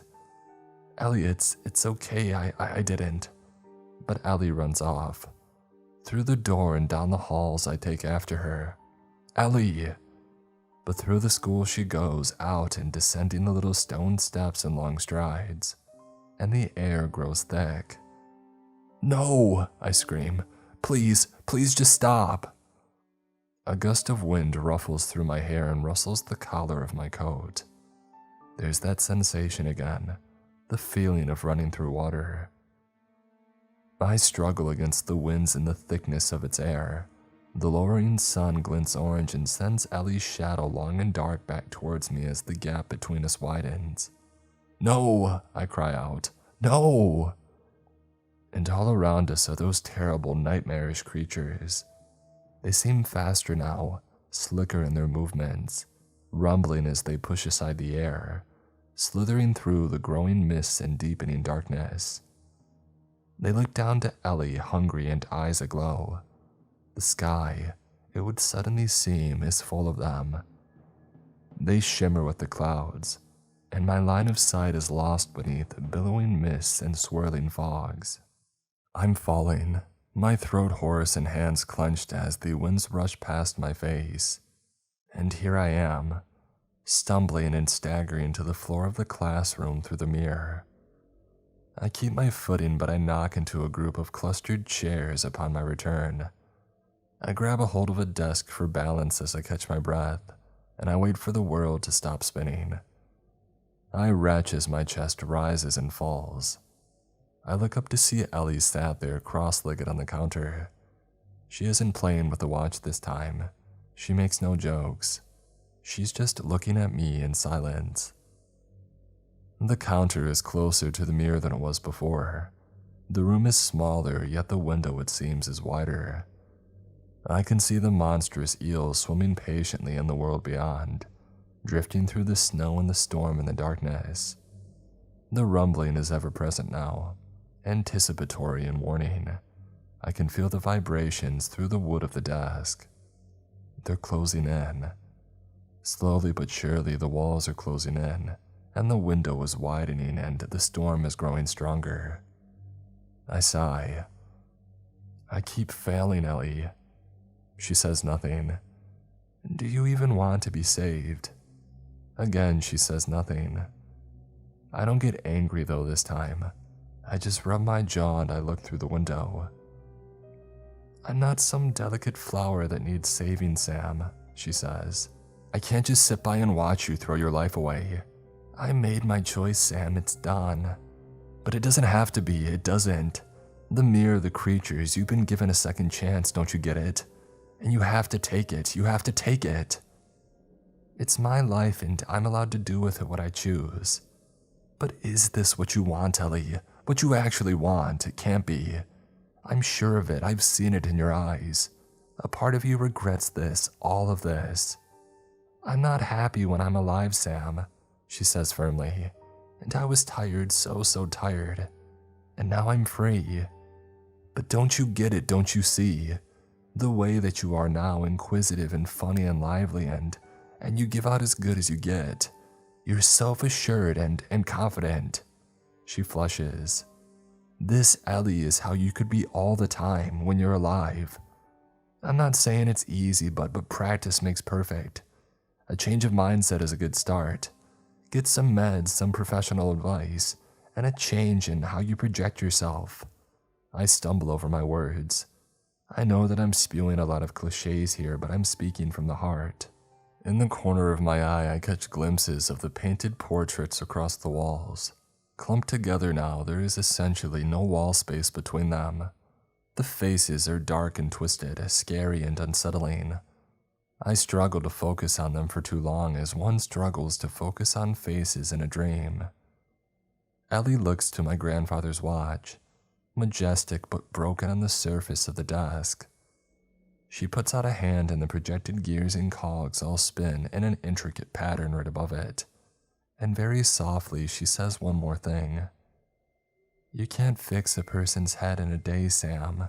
No, perhaps not, but I can convince them to live till tomorrow. And so I turn, exhausted. Shadows swim in the corners of my vision and my movements seem paradoxically both airy and sluggish, but I stride onwards. With the rumble of the eels and the hiss of their terrible jaws in the back of my head, with the roar of the winds in my ears, with body bruised but constitution sharp, I go for one more time. And this will be the last time. I can feel it. No more chances now as I make my final march to the mirror between the worlds. So, through the mirror I go, wary but bitterly determined. Ellie wants to live. She might still be too stubborn to admit it, but she wants to live, and I can see it, I can feel it. I know what a will to live looks like, damn it, and what the lack of one looks like too. The world warps around me. The rumbling and the hissing grows louder as that crystalline smoke and mist blows up and around my face and the wind roars. But I land squarely on my feet. The clouds dissipate and without skipping a beat, I head directly towards the school doors. The shadows seem darker now.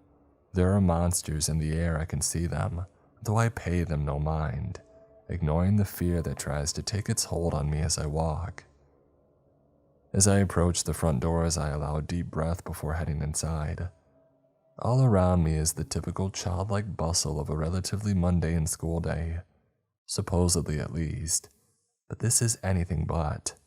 It is extraordinary. It is extraordinary because I get to spend it with Ellie, with the most interesting girl that I've ever met. And there she is. She hasn't noticed me yet, but she approaches, clutching her books to her chest. I gather my courage and from above comes a voice. Ask me about my jacket, she says in a whisper. Make sure to ask about the jacket. I log her words as her past self enters into speaking distance. Hey, I say to her and she stops and looks up at me. I smile and cautiously she smiles back. I shrug apologetically. Sorry to bother you, I say with a lopsided grin that comes all too naturally. I'm new here, I pause. Well, kind of, I'm only here for the day really, and I think I'm supposed to start in 8G. Oh, she replies. Yeah, I'm in 8G. Do you want me to show you? I nod. Yeah, that would be great, thanks. And after she gestures, I fall in step alongside. I comment on her coat. I like your jacket. It's true. She looks at me, gauging my authenticity. For real? For sure, it's cool. She tucks a strand of loose hair behind her ear. Thanks, she says, and I hear warmth in her voice. My name is Ellie, by the way. It's nice to meet you. And you, I reply. My name is Sam. And so the day goes on, a day like so many before it, a day uniquely and tragically beautiful. Many days are, I start to realize, when one cares to consider. I actually pay attention to her as a person today, not just as a project to fix. I noticed for the first time the flash of a shining silver watch of her own beneath her sleeve, and I ask her to show it to me. She does so gladly. I ask her where she got it and she says that it was a gift from her parents for good grades, about 3 or so years ago. She gets sad and tells me that she doesn't do so well in school anymore. She finds it harder and harder to focus, to care. Her grades are slipping and she feels like they'll never come back up. I just don't have the right headspace, she murmurs to me as she doodles in the corner of her textbook. I doubt that, I reply. I don't know how to advise you, but I really believe that you can get back into the zone. Someone like you can find a way back. She scoffs, but I catch a little smile as she does so. I talk to her about my own watch, how it's broken and timeless.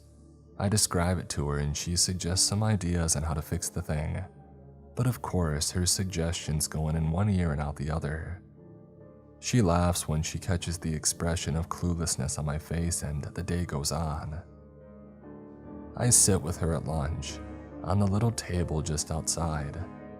I watch as the bitterly familiar group of kids approach, 2 boys and 3 girls. They aren't in Ellie's line of sight, but they're clearly in the process of egging each other on. I wait for them to approach, but it's taking them longer to do so this time. I think my presence here is making it harder for them to make up their minds. I decide to call them out preemptively. "You guys okay over there?" I said, amicably enough. They laugh as if sharing some intense and intimate joke. They come a little closer. "You two having fun?" One of the boys says as a girl glances to her friend with a grin, raising the water bottle filled with vinegar at the 2 of us, moving to unscrew the lid. I reach up and I grab it right out of her hand. As expected, the group acts as if I've done them such a great dishonor. "Chill, what the hell?" one of them says. "You were going to squirt this right at us," I reply. "We weren't," a girl replies. "Yes, you were," I reply deadpan. Ellie watches with a raised eyebrow.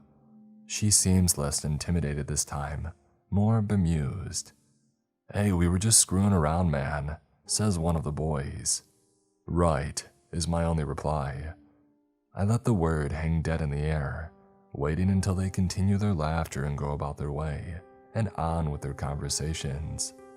But crucially, Ellie and I are able to go on with ours. And then when lunch comes to an end, I tell Ellie that I'll meet up with her in class and I take a little detour. I approach the bench that they're sitting on and raise the bottle up high, opening the lid and blasting a cold stream of vinegar into the backs of all their heads. I take off, laughing as they scream and squeal with distress. The hours of the day roll by. I push through my exhaustion, doing my best to brush away Ellie's concern when she comments on it. I just smile at her and hope that the dark circles beneath my eyes are at the least somewhat aesthetic. The orange-yellow glow of the sun filters in through the classroom windows. It catches in her hair as she brushes it behind her ear, and it glints with a watery shine in the pools of her eyes. The sound of the general muttering and murmuring of our classmates is a faint but steady backing melody from all around, accompanied by the occasional scrape of a chair and the scribbling of pens on paper. No one but me notices as the orange-yellow light is lost beneath sudden shadow, as an arctic breeze blows in from the only open window, as the blinds are thrown back from the glass, and the enormous, spectral eel from beyond the plane drifts hungrily past. Closer than ever before, I hear it rumble. It shakes the desks and rattles the wall as it swims impossibly by, black-gray and slick, terrible in its pursuit. I do my best not to react as its hiss shivers through the shade. I try to still the fear that has plagued me since the beginning. I try to block the monster from my mind's eye. The clock on the wall of the classroom ticks, and after a shiver, the light returns. When English comes around, I volunteer to speak in Ellie's place. I offer to read aloud the passage of Romeo and Juliet before the teacher can call upon her. And hey, I do flub some of the harder sentences, but I do a pretty good job. To be honest, I think that most of the kids in class were relieved to some degree or another that they didn't have to suffer through the anxiety of being picked on either. The day, as it always eventually does, is drawing to a close. 2:57 p.m. The teacher lets us out early and we walk, Ellie and I, side by side down the length of the corridors as the bustle and clamor filters out through the doors around us. Each footstep feels heavy. The sound of the clocks grow louder and louder with each tick of the hands, and each blink feels heavier and heavier on my eyes. "Hey," Ellie says to me as we leave the day behind us, as our imprints drift and dance from place to place in the building's memories. "I was wondering, do you have a Snapchat or anything?" "Sure," I reply, reaching for my phone, but of course it isn't there. and I cannot for the life of me remember my username. I apologize and I tell her this. She shrugs and brushes a strand of hair behind her ear. That's no worry, here's mine. She reaches into her bag for her purple journal and tears off a corner of a page, scribbling her username down onto the paper before handing it to me. Or you could just give it to me tomorrow if you want. I shift. I'm not quite sure if it's my imagination, but I swear that I can hear the steady repetitive beat of a drum in the distance, over and over in time to the ticking of the clocks. Ellie, the thing is, I say as we pass through the lobby and out the doors into the brisk, cool air beyond. I don't think that I'm going to be here tomorrow. In fact, I definitely won't be. I'm just passing through. She stops and turns to look at me. Oh, she says, that's right. There's a pause. You know, I never did ask you. What's the reason for that? Why would a kid like you just show up to a school for a single day and then just disappear?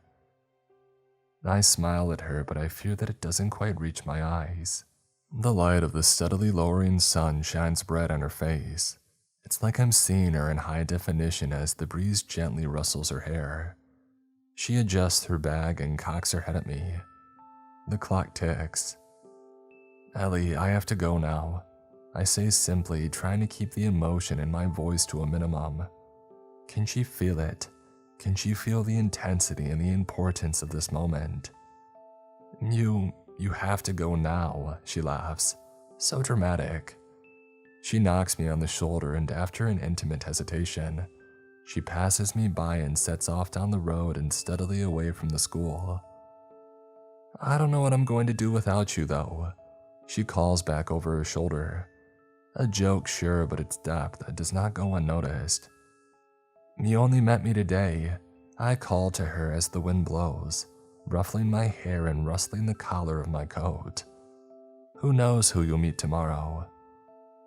The air thickens all around and the lowering sun glints orange. It sends Ellie's shadow long and dark back towards me as the gap between us widens, but it illuminates her silhouette, a bright outline of shimmering golden light. I take a difficult step forwards, and I am for the last time falling through the mist and swirling crystalline fogs. The wind rushes past my face and ears and the gale is loud as I breathe in a blast of icy, wintry air. Tears run from my eyes against my will, and I stumble through the surface of the mirror and into the familiar deserted classroom with a crash. And when I find the strength to look up, it truly is deserted this time, dark and empty. There is no one else here. There is no Ellie. I wipe a sleeve across my eyes. The shape and size of the place has returned to its original metrics, and the lights I don't fail to notice are all off. No yellow light filters in through the glass of the classroom door from the corridor. The pictures and the paintings on the wall no longer appear frightening or in any way threatening, and while my heart beats fast, there do not appear to be any great monsters drifting through the snowstorm outside. Ellie? I murmur, but there is no response. She's gone. And you know, I think it might just be time that I left as well.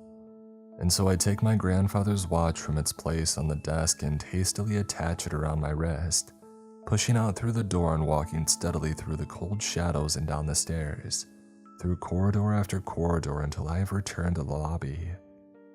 I pass by the emblem of the school emblazoned on the wall. Ad Malora ad Alusam. I'll research it when I get home.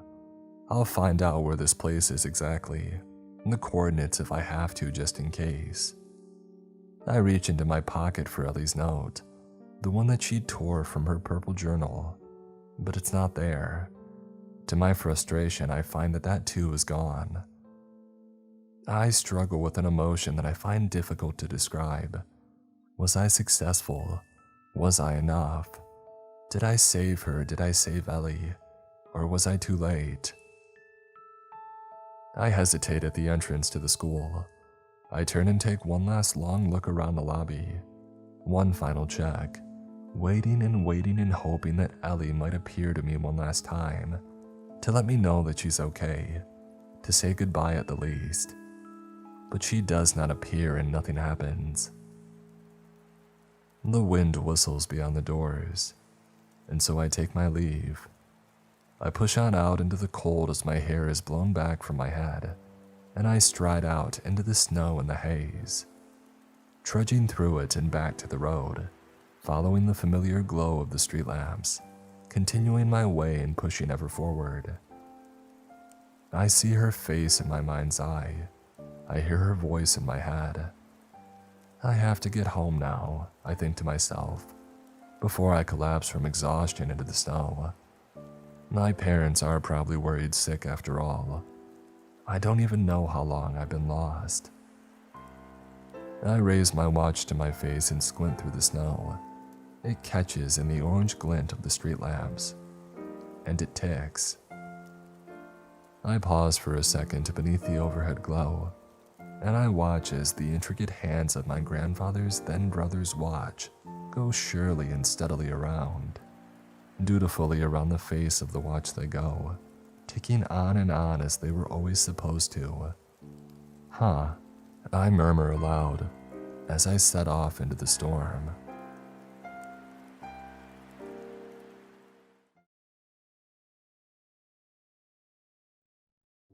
I woke up with a pulsing headache, a throbbing pain at the back of my head. The world was dizzying for a moment, and I couldn't even properly make out any shapes or colors. As I came to, I soon realized that I was handcuffed to what looked like a school desk. A quick study of my surroundings told me that this was accurate. There was a man right alongside me, also on the floor, cuffed to a desk, and behind him another, and behind him another. I was in some kind of classroom, with at least a dozen or so people, all of whom seemed to be chained up. My eyes took in the surrounding posters and the artwork. There were children's drawings and safety reminders all scattered across the wall, most of them older than I was. And then my attention went to the front of the class, the blackboard where teachers should have been to instruct. In its place was a simple, concise message, written in chalk and large enough for all of us to read. Tornado drill, 8:05 a.m. I checked the clock on the wall. According to it, we only had a few minutes before the event was supposed to happen, so I talked fast. Hey you, where are we? I asked, kicking the man's foot next to me. His eyes flared at me suspiciously. Like I would know. How should I know? I decided to not bother talking to him anymore, and I turned to my left. A petite young woman was there. What about you? Do you remember how we got here? I asked, yanking on the handcuffs. The sound they made as they rattled against the desk was echoing everywhere. I was in the mall with my boyfriend, and we were headed toward the food court when I don't remember anything after that, she admitted timidly. I could tell by the look on her face that she was more worried about the boy than her own safety, but something told me that pretty soon that would change. The clock struck 8:05 a moment later, and suddenly this shrill scratching noise came on over the PA intercom. This system had to date back to prior to the 1980s. I thought to myself as I tried to cut my free hand over my ear and hold my head against the desk. Attention class of 2021, please rise for the Pledge of Allegiance. A very strange voice announced. It was difficult to say for sure what gender it even was. It didn't sound quite human. And then there was a sharp click and a grainy old recording of the American flag pledge came on over the speakers. As it finished, all of us looked at one another in confusion and fear. What was going on? Attention room 3, your tornado drill will begin now. Move to the hallway. How the heck are we supposed to do that? I said out loud. Not that I expected the strange machine to respond. Instead, there was a loud rattling from above, and it made me look at the ceiling of the room for the first time. Above every desk, there was an air vent, and on cue, those vents opened. And then abruptly, loud noises and shards of glass spit out from the vents and straight towards us. I reacted in a moment, yanking my body toward the floor as the broken glass sliced across the back of my neck. Using the top of the desk as cover, I did my best to huddle there. A portion of my thigh and right foot damaged from the sudden unexpected rush of projectiles. Others in the class weren't so lucky. A man sitting 2 desks in front of me had a glass shard impaled straight in the neck. A woman had several hit her across her cheek, and the rain of sharp blades continued to come. "The hallway," the woman beside me shouted. "We can scoot the desks and use them for cover." I nodded and slowly pushed my desk that was acting as a shield as the rest of the ceiling. It seemed to rumble and shake, and the broken glass was now being replaced by more dangerous burning chemicals. Those that weren't under their desks were given second-degree burns as we all shouted for them to take cover and then move. The hallway felt like it was a lifetime away. I pushed the desk slowly, doing my best to try and time the pattern of the falling chemicals in the glass. My hands were already burned from the hot toxins, and my shins were bleeding. I just needed to get out of here, I resolved as I pushed toward the door. Some of the others were fighting for the door, trying to shove through and pull their desks along. I knew that there would be no way that we could escape as long as we were all shackled down. And then I looked up at the burning acid and had a horrible realization. "We need to let these chemicals burn through these cuffs," I told the girl. I held my arm at a specific angle and then scooted my desk toward the proper position. I bit my tongue and held in a scream as the torturous acid hit my skin and the metal at the same time. It only took about 10 seconds for me to be free. And at the same time, I ran through the door, urging the others to do the same. The girl managed to pull through with only minor burns and 3 others. And then we heard a strange clang and realized that the class door was sealed shut. The ones that didn't make it out were now slamming their hands against the door, trying to wriggle the knob, but it was pointless. Next, we watched as the vents reversed flow and sucked the other people in the class toward the ceiling. It was like watching a real twister take up houses. All of them slammed against the roof of the classroom as we watched from the safety of the hallway. And just like that, the nightmarish event seemed over, and I was standing in the hallway, looking down at my burnt, shaking hands. The other survivors were turning their attention to our new location, a long tile hallway that seemed to connect to at least a dozen other classrooms just like ours. And much like us, others had escaped their horrible classrooms at the last minute and were trying their best to cope and recover in the hallway. We all shared the same beaten and confused expression, none of us sure where we were or how we got here. "Attention class of 2021.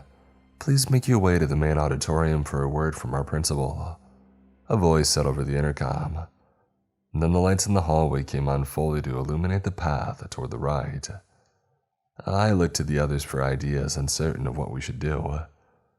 There was an emergency exit nearby, but it didn't take one guess to assume that it was sealed shut. So instead, all of us shuffled our feet down the hallway, following the guiding light to our next room. And we soon arrived at what looked like it to be a cafeteria with long tables all arranged with a simple school breakfast. Packaged donuts, boxed milk, fruit bowls. At least 30 meals were all lined up and ready for us as we had entered the room. A couple of survivors went to check the exits, and none of which had any windows toward the outside, while the rest of us settled in and decided to eat. Surprisingly, the food was delicious and fresh. "Our captors must want us somewhat healthy," I said as I carefully opened the milk, my hand still shaking. And then I saw a shadow cross the back curtain of the stage that overlooked the cafeteria. Immediately, I jumped up and pointed, and a few others saw it too. "Who goes there?" one man shouted aloud. The shadow paused. It looked unnaturally tall. And then we heard this strange, obnoxious laugh. A second later, and the curtain pushed back and revealed a costume mascot. A large, stuffed animal costume that resembled a walrus, with a goofy cartoon smile and enormous floppy arms. From the center of the stage came a microphone that rose up toward the walrus's mouth. "Well, what a squeaky clean group you are. Welcome, class of 2021. Welcome to final school," it announced happily. I couldn't tell for sure if this thing was a robot or a person in a suit. "Today has been fun, but don't forget here at final school, the fun can only last until the bell rings, and then it's time to learn. "Are you for real? What is this?" one man asked again. He abruptly jumped toward the stage, ready to attack the mascot. A moment later, two children pushed their way out from the curtain and stood in the way of his attack. It made the moment pause in confusion, and that was all that it took. One kid whipped out what looked like a cattle prod and struck the man straight in his chest with it. He flew back hard to the tile floor, coughing and wheezing. And then a few other children appeared alongside the mascot, all of them wearing genetic uniforms, and all of them looked like they were emotionally disconnected to whatever the heck was going on. "Remember to play nice," the walrus chuckled. Just as he had finished, we heard a buzz and the doors to the cafeteria had unsealed themselves. "Recess," the kids all squealed as they ran back behind the curtains and out of sight. All of us that had survived the initial insanity gave each other a long stare, and then we bolted for the doors. I could see sunlight and I was ready to taste fresh air, but it was all a mirage. The moment that we stepped out to the playground, I suddenly realized that I wasn't looking the sky at all. It was some strange reflective surface that covered the entire surrounding area. "It's like we're trapped in a giant fishbowl," one man had realized. I got a good look at the playground. There was plenty of equipment, all of which seemed to be in good working order, and a long tall fence with barbed wire that surrounded us on all sides. Just as the last survivor came out, the cafeteria door slammed shut. "No entry until the bell rings," a sign said on the doors as we looked around and tried to get our bearings. This has got to be some kind of crazy dream. What is this, Lord of the Flies? A woman asked as she had approached a tall juniper tree that was growing near the center of the playground. There were names carved on it, hundreds of them, and tally marks too, counting the days stuck in here. I realized as I saw that they covered the entire base of the tree. And then we heard a strange whirring noise and we watched as some of the equipment seemed to move on its own as if someone was using it. Something tells me this is going to be worse than before, the man said as the ground below us started to shift from grass to sand.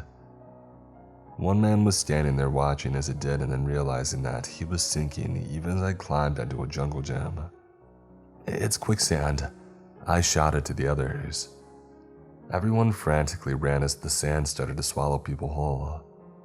Half of us made it to the different pieces of equipment, using them as lifelines until the strange sand had disappeared. And then we heard a bell from the cafeteria ring and saw the children standing and beckoning us back inside. I cautiously touched the ground, looking at all of the different splotches of blood that were trailing the grounds, and I swallowed my breath.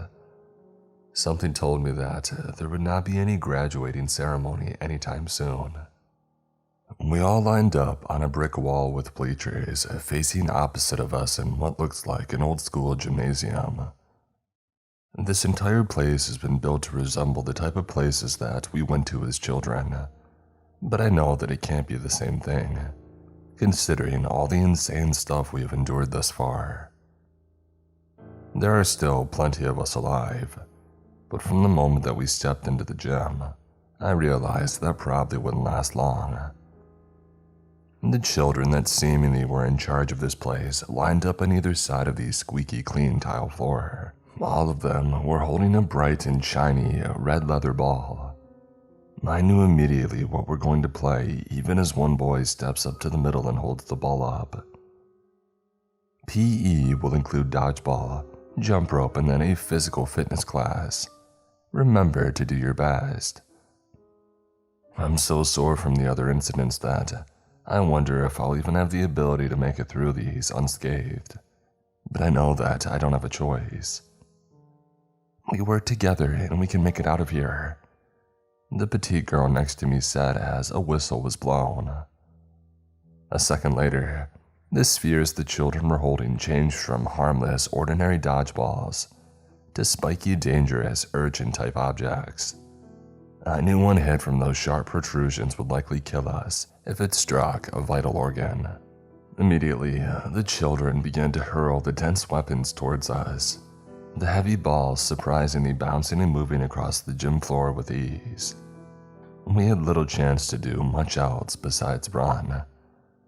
Toward the bleachers, one man shouted excitedly. A woman beside him was struck in the head with the spiky object, the full force of the needles piercing her face and knocking her down. As soon as it did, I also noticed that the needle seemed to latch onto her cheek, preventing her from being able to remove it. A moment later, as we ran, I realized why that was.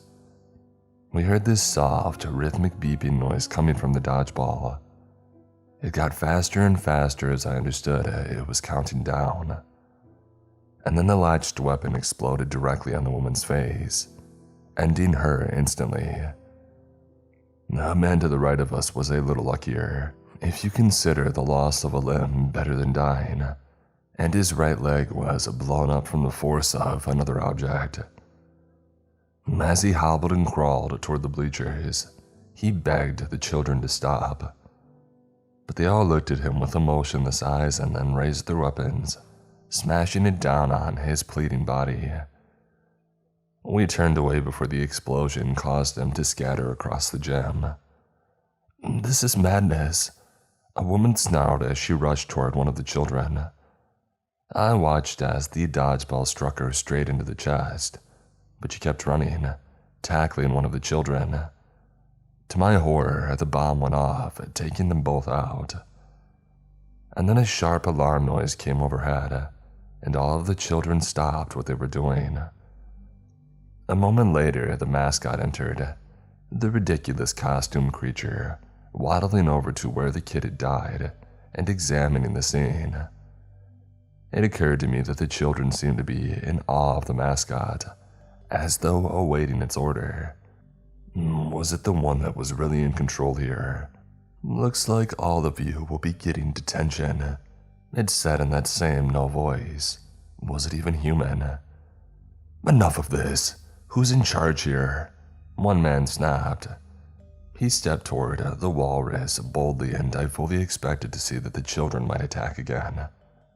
But instead, the stuffed walrus held up a flipper and kept them at bay, remarking, "All class members who make it to the end of the day will be hearing an important message from the principal at our award ceremony." "I think this thing is just a freaking robot," the girl commented. I realized that I felt silly for not even thinking of that a moment ago, and watched as the walrus left with the remains of the child.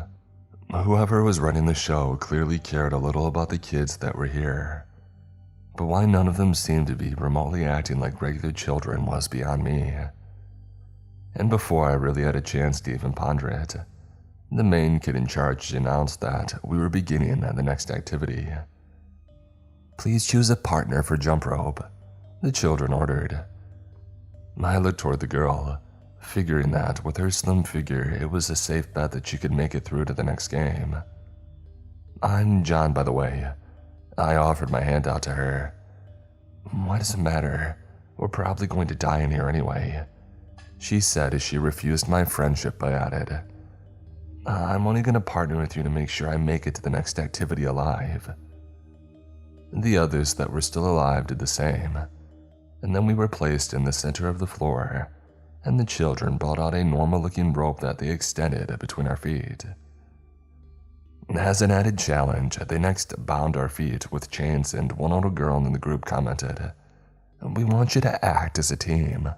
As they came up to me, I got a good look at the boy that was chaining me down and saw that he had a tattoo on his ankle. "What's your name?" I whispered to him. "Those sorts of things don't matter here," he answered back. I tried to look for some spark of humanity left in him, and wondered briefly if any of these kids were even real either. Was the entire facility run by lifelike drones? The whistle pierced the air a second later and the rope began to move. Quickly, my partner and I jumped in. I matched her rhythm, worried about what would happen if we missed. A moment later, the rope caught on fire, the burning heat making me begin to sweat, as the kids strategically made their rope move faster at a steady pace. The girl and I did a good job for a short minute, but then as they began to speed up, the flames would hit our ankles almost every jump. It made me want to cripple over in pain. 2 women behind us tripped from the rope and were burnt badly, and they fell down on the floor, begging the children to stop. "Where are your parents? Why are you doing this?" Thankfully, it seemed as though death was not their immediate fate, as the children moved on to other participants and started to perform a double dutch with their other members, making it twice as hard to avoid the flaming rope as they sped up. I could hardly keep going even after 2 minutes, and the heat seemed to get even more intense. Finally, after about half of our group was hit by the blazing weapon, they moved on to the next activity. All of the remaining adults that hadn't been burnt were told to wait in the locker room for further instruction. As we were huddled inside the tight space and the doors were locked, I realized that this was the first time since the playground that we were all alone. "If anyone has any ideas on how to get out of here, it's appreciated," the girl commented as she rubbed her sore ankles. I was in so much pain that my entire body felt numb. I had no idea if that was a blessing or a curse, to be honest. The weird mascot mentioned an award ceremony later, probably back at the cafeteria, but I think that I saw a main office near the front of the building. I bet you anything there's a control room up there. Someone must be in charge telling these children what to do, a man said. "And how do you suggest that we get there? Seems every move we make is monitored," I asked. "We'll work together, just like I said. These are just kids. They can't stop us if we use force," the girl offered. A woman next to her shuffled her feet uncomfortably.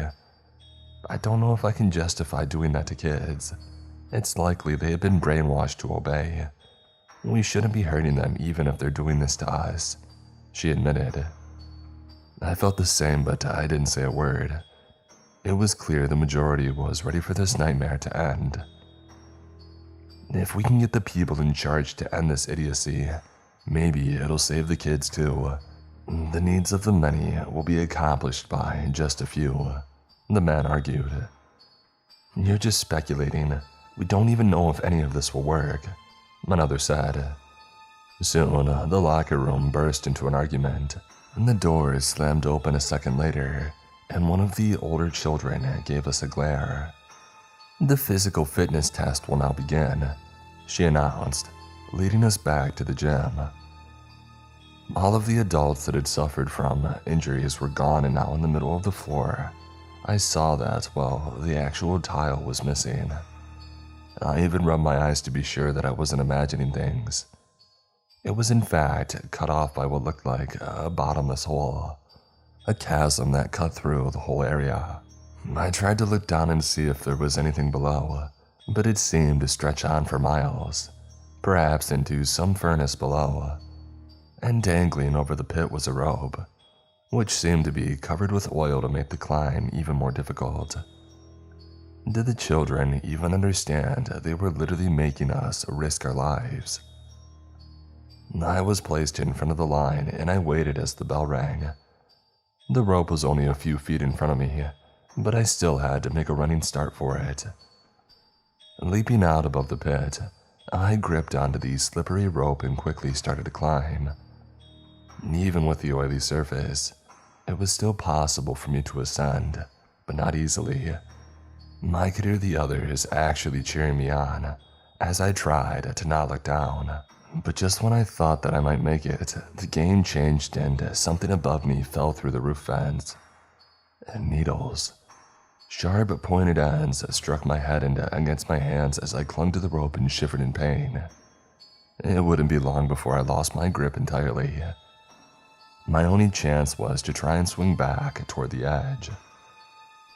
I started to shift my body weight as I slid down the rope, my hands sweaty in the onslaught of falling needles, making my nerves begin to stress and ache. Just as I had made the third swing, I let go, barely grabbing the edge. The others rushed to help, but the children blocked them. If I was going to survive, it would have to be on my own. Desperately, I clawed my way up the side, gasping for breath as I collapsed to the ground and looked down at the pit. "This is insane. I can barely even stand up from this," I moaned as I looked at my shaking palms. The needles had hurt more than I had realized. The children looked at me and then the oldest one in charge ordered, "Take him to the nurse." Before I knew what was happening, I was escorted out of the gym by several larger kids, toward the office that the one man had speculated we might be able to use as an escape. A bag was placed over my head before they marched me down the hall, shoving me rudely as they moved forward. Eventually, I was placed in a chair and my hands were bound with a zip tie, and then the bag was removed and I found myself staring at another adult, somebody that was running this whole thing. She gave me a fiendish smirk and said, "Looks like you thought you were going home early." The nurse administered some kind of shot directly into my bloodstream without even bothering to tell me what it was for. As I watched the needle press into my body, I was sure that I was about to die. Instead of a quick death like the other adults here, it would be slow and this strange woman would revel in my suffering. Immediately, I started to sweat and feel faint, my lips clammy as I begged her to stop. The entire room felt dizzy, and then at last, she tossed the needle aside into a sharps container and commented, "My, you are certainly a squealer, aren't you?" I was panting, hardly able to see or speak coherently, but it didn't matter. She was going to make me listen to her strange ramblings. "You have been brought here for a reason, student 6091, and that is to prove yourself worthy of readmission to society. Given your skills so far in our school activities, you stand in a high probability of being a graduate of our program," she commented as she pulled a file from a nearby metallic cabinet and read off my life as though I had died long ago. John Reeder is age 32, a single father living in the suburbs of Chicago. You have 2 children, David and Susanna, ages 8 and 4 respectively. You work as an auto mechanic and enjoy chess matches and hiking in your spare time, she commented as she slid the profile across to me. Does all of this sound accurate? Despite how parched I was, I managed to give her a whispered reply. "I have no idea what you want, but once I get out of these bonds, I swear that I'll kill you." She leaned over toward me, smiling quietly before smacking me across the face with her gloved hand. "You will learn that we do not tolerate insubordination in this facility of any kind. Do I need to remind you why you're here?" she snapped. She turned the folder over to the next page, which showed photographs of me having drinks with friends, spending time at work at long hours, and not coming home to be with my family. Things that I had felt guilty for over the past 6 months, bad habits that I was struggling to cope with. And here they were on display as crimes, my sins that had landed me in this place. You are fortunate that the charges aren't more severe, or we wouldn't even be having this conversation. You have forsaken your family, Mr. Readers. You have fallen into a lifestyle of pleasure rather than responsibility. As a result, you squander what money you earn and your children starve. You're a poor excuse for a father, and therefore, unfit to return to being a parent until you're taught a proper education. I didn't fully comprehend what she was saying, but I gathered that this prison was a place for people like me to be rehabilitated under whatever strict guidelines they enforced.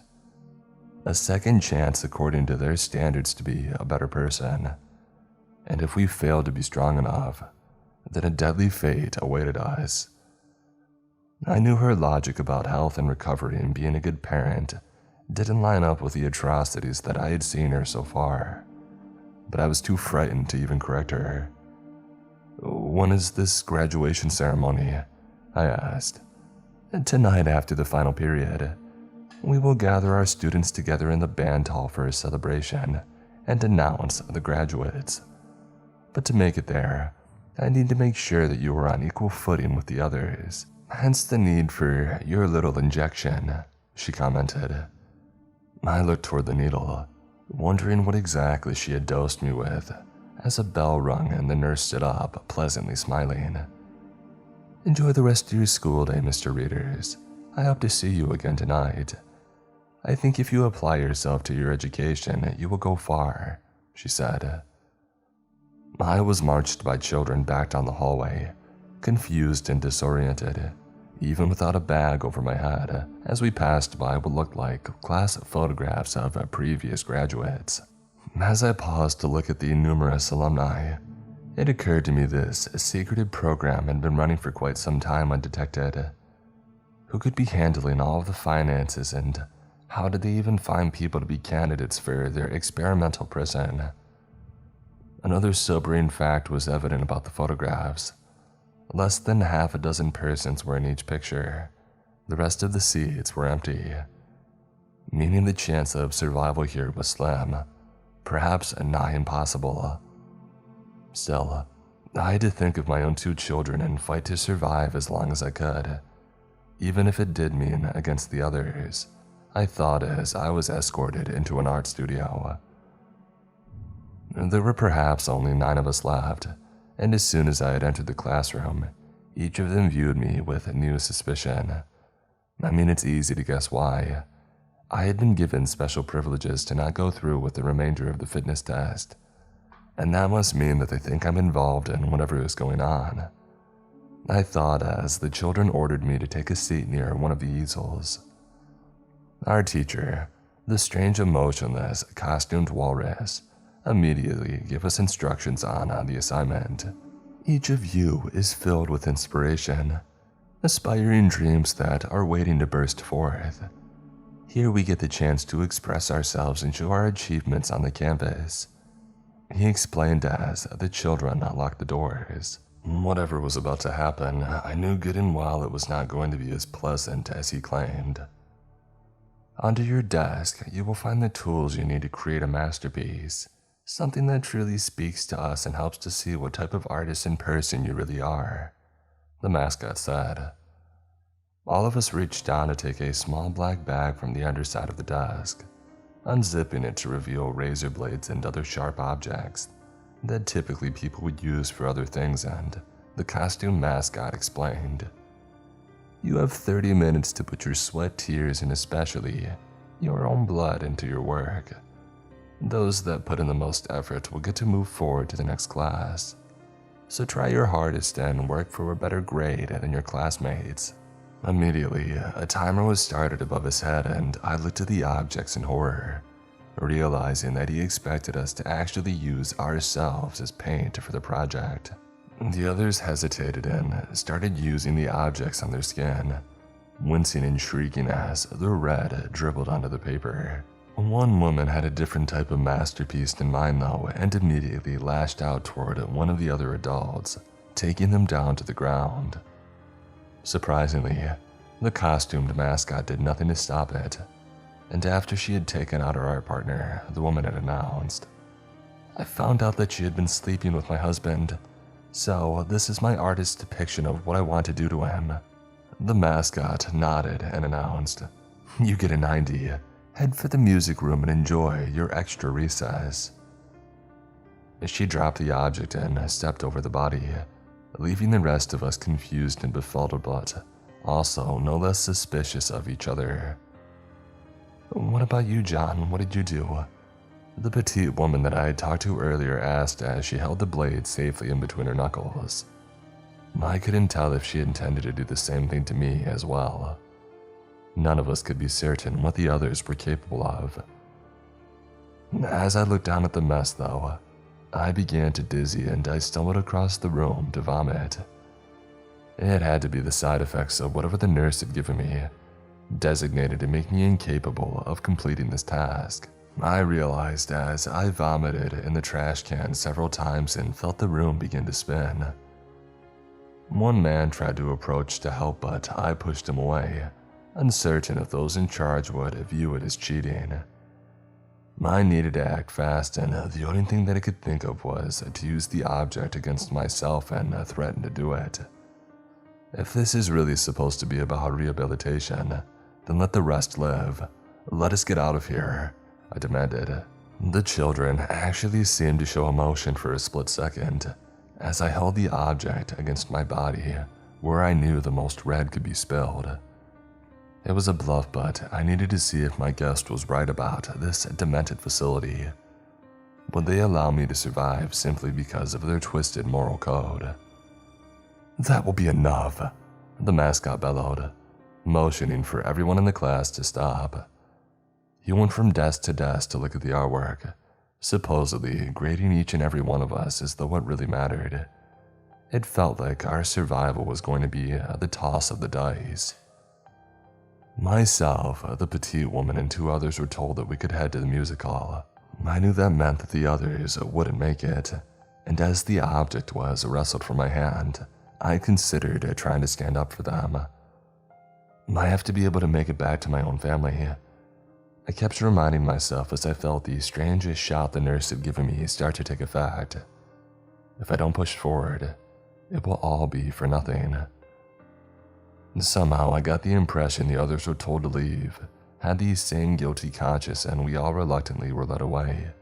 Even as the art studio doors closed in, we heard the ones left behind begging for their lives. A roar of gunfire and paintballs filled the air, and we heard their screams grow higher almost to a crescendo, until at last everything became silent. And then paint and red mixed together drained from underneath the door, a sickening feeling in the bottom of my stomach as I realized that the four of us were the only ones still standing for this final round. We were taken to a music hall where the children told us to pick out an instrument, and I found myself hardly able to stand up from another bout of nausea. And then as I finally reached the flute stand near the middle of the class, I saw the playbook was open to a song that told me my suspicion was right. We were nearly at the end of this mad game. They were going to force us to play the ceremonial orchestra, followed by a funeral procession theme. Slow, soothing music began to play as all of us took our seats and watched the children line up against the wall. Despite the pretense that everything was fine, I knew good and well that only a few of us would survive this final test. I didn't know the people alongside me in this class, but I still couldn't believe that all of them might be gone in a few minutes. As the music got a little faster, the children ordered us to start playing, and we all did our best to keep up. Now, I've never ever had a talent for music, but I tried my hardest to appease them even as I felt the room beginning to move. Everything was suddenly shifting around as we kept playing, the room rotating as we saw behind the walls a row of strange small holes that had sharp spikes poking straight out. I knew that if we stayed where we were sitting at the moment, we would be impaled in only a matter of seconds, so immediately I tried to stand, only for something to shock me and cause me to collapse back into my seat. "The performance mustn't stop," a child said as the room kept rotating. We all reluctantly played, and as we did, I noticed the room begin to move the other way. Someone was actually getting the music right. "Keep playing correctly," I shouted to the woman. She had a trombone, and I could tell that she was exhausted, but we couldn't afford any mistakes. One man was about to be hit by the deadly darts, and he tried to flee, only for the agonizing shock to cripple him and caused him to flail backwards towards the weapon. He screamed in pain as he made contact with the spike, but it didn't finish him. We kept playing to the end of the song to keep the rest of us alive. As the chorus came to an end, the room stopped moving and the children cheered. Some even suggested an encore. I could tell that the woman who had kept us alive those few minutes wouldn't have the strength to play again, and thankfully the encore wasn't required. To my surprise, as we were moved from the band hall toward the mess hall, I saw the nurse from earlier waiting for us with what looked like awards. Since there were only 3 of us left, I was hoping this meant that all of us would get the chance to make it out of here. But I noticed she was only carrying 2 awards.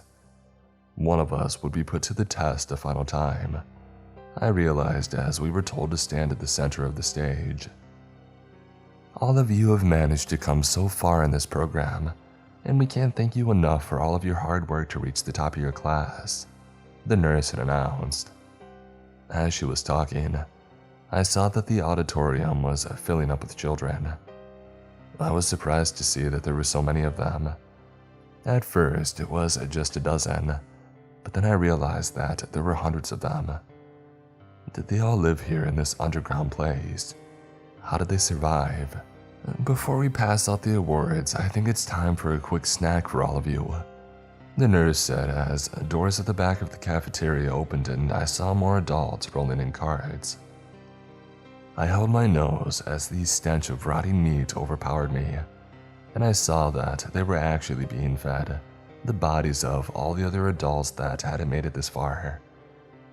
The children didn't even wait for a serving bell. They growled and snapped at one another to grab a piece of the chopped up bodies, and they chewed it as fast as they could. I felt like I was about to throw up again by watching what was happening. Now I knew what these children were being turned into. Monsters. I didn't care to have any other questions answered, too sickened by the realization that if we had lost, we would be in that meal as well.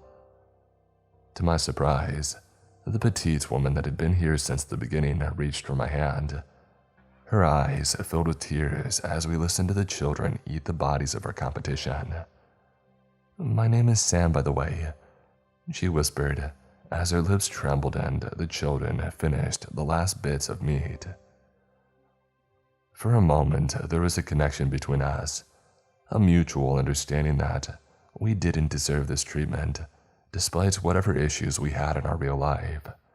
Nothing could even come close to this level.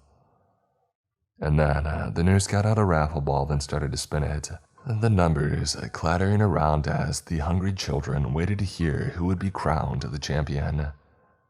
I didn't have to guess what would happen to the loser.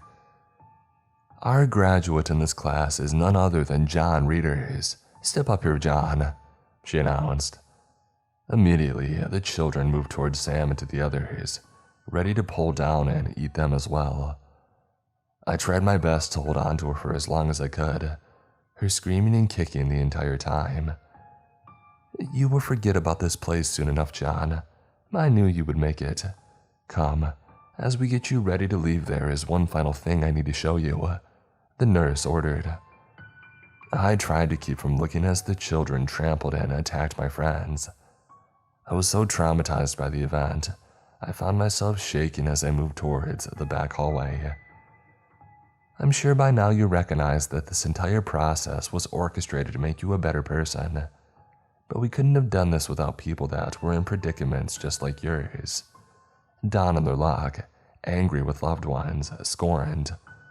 "We want to offer you the chance to be able to recommend a future student to us," she said, passing me a small pamphlet. "You mean someone to send here to die?" I realized. "Well, if they can survive our test, they'll be fine," she commented softly.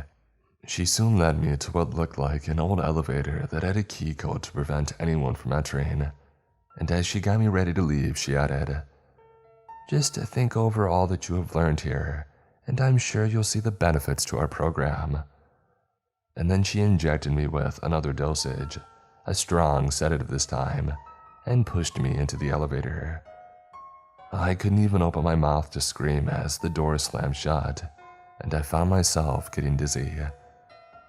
The last thing I remember was the elevator rising toward the surface. When I did wake up, I was in the middle of a heavily wooded area. It felt surreal to imagine that everything I experienced was real. The pamphlet the nurse had given me was more than enough proof. In addition, the wound on my wrist was all stitched up. I walked for about a mile to the road, and from there I hitchhiked. Where to? A passing motorist had asked. They actually looked a bit nervous to help me, and it was then I realized that I stole the clothes from the prison underground. I probably looked like an escaped convict. I told them to take me to the nearest police station. I told them my story from start to finish. I showed them the wound on my wrist. I also insisted that they could check my clothing for fingerprints, and I gave them my pamphlet. There was nothing that matched any known criminals in their database. It suddenly occurred to me that this was likely why they had trained the children to be their foot soldiers. None of them would be traced, and likely all of them had been taken at infancy. I thanked the officers for their time and managed to get a ride home from one of them. I was desperate to see my children again. Once I got home, I made a promise to them that I would be a better father. I can only hope that time will erase some of the awful memories of school.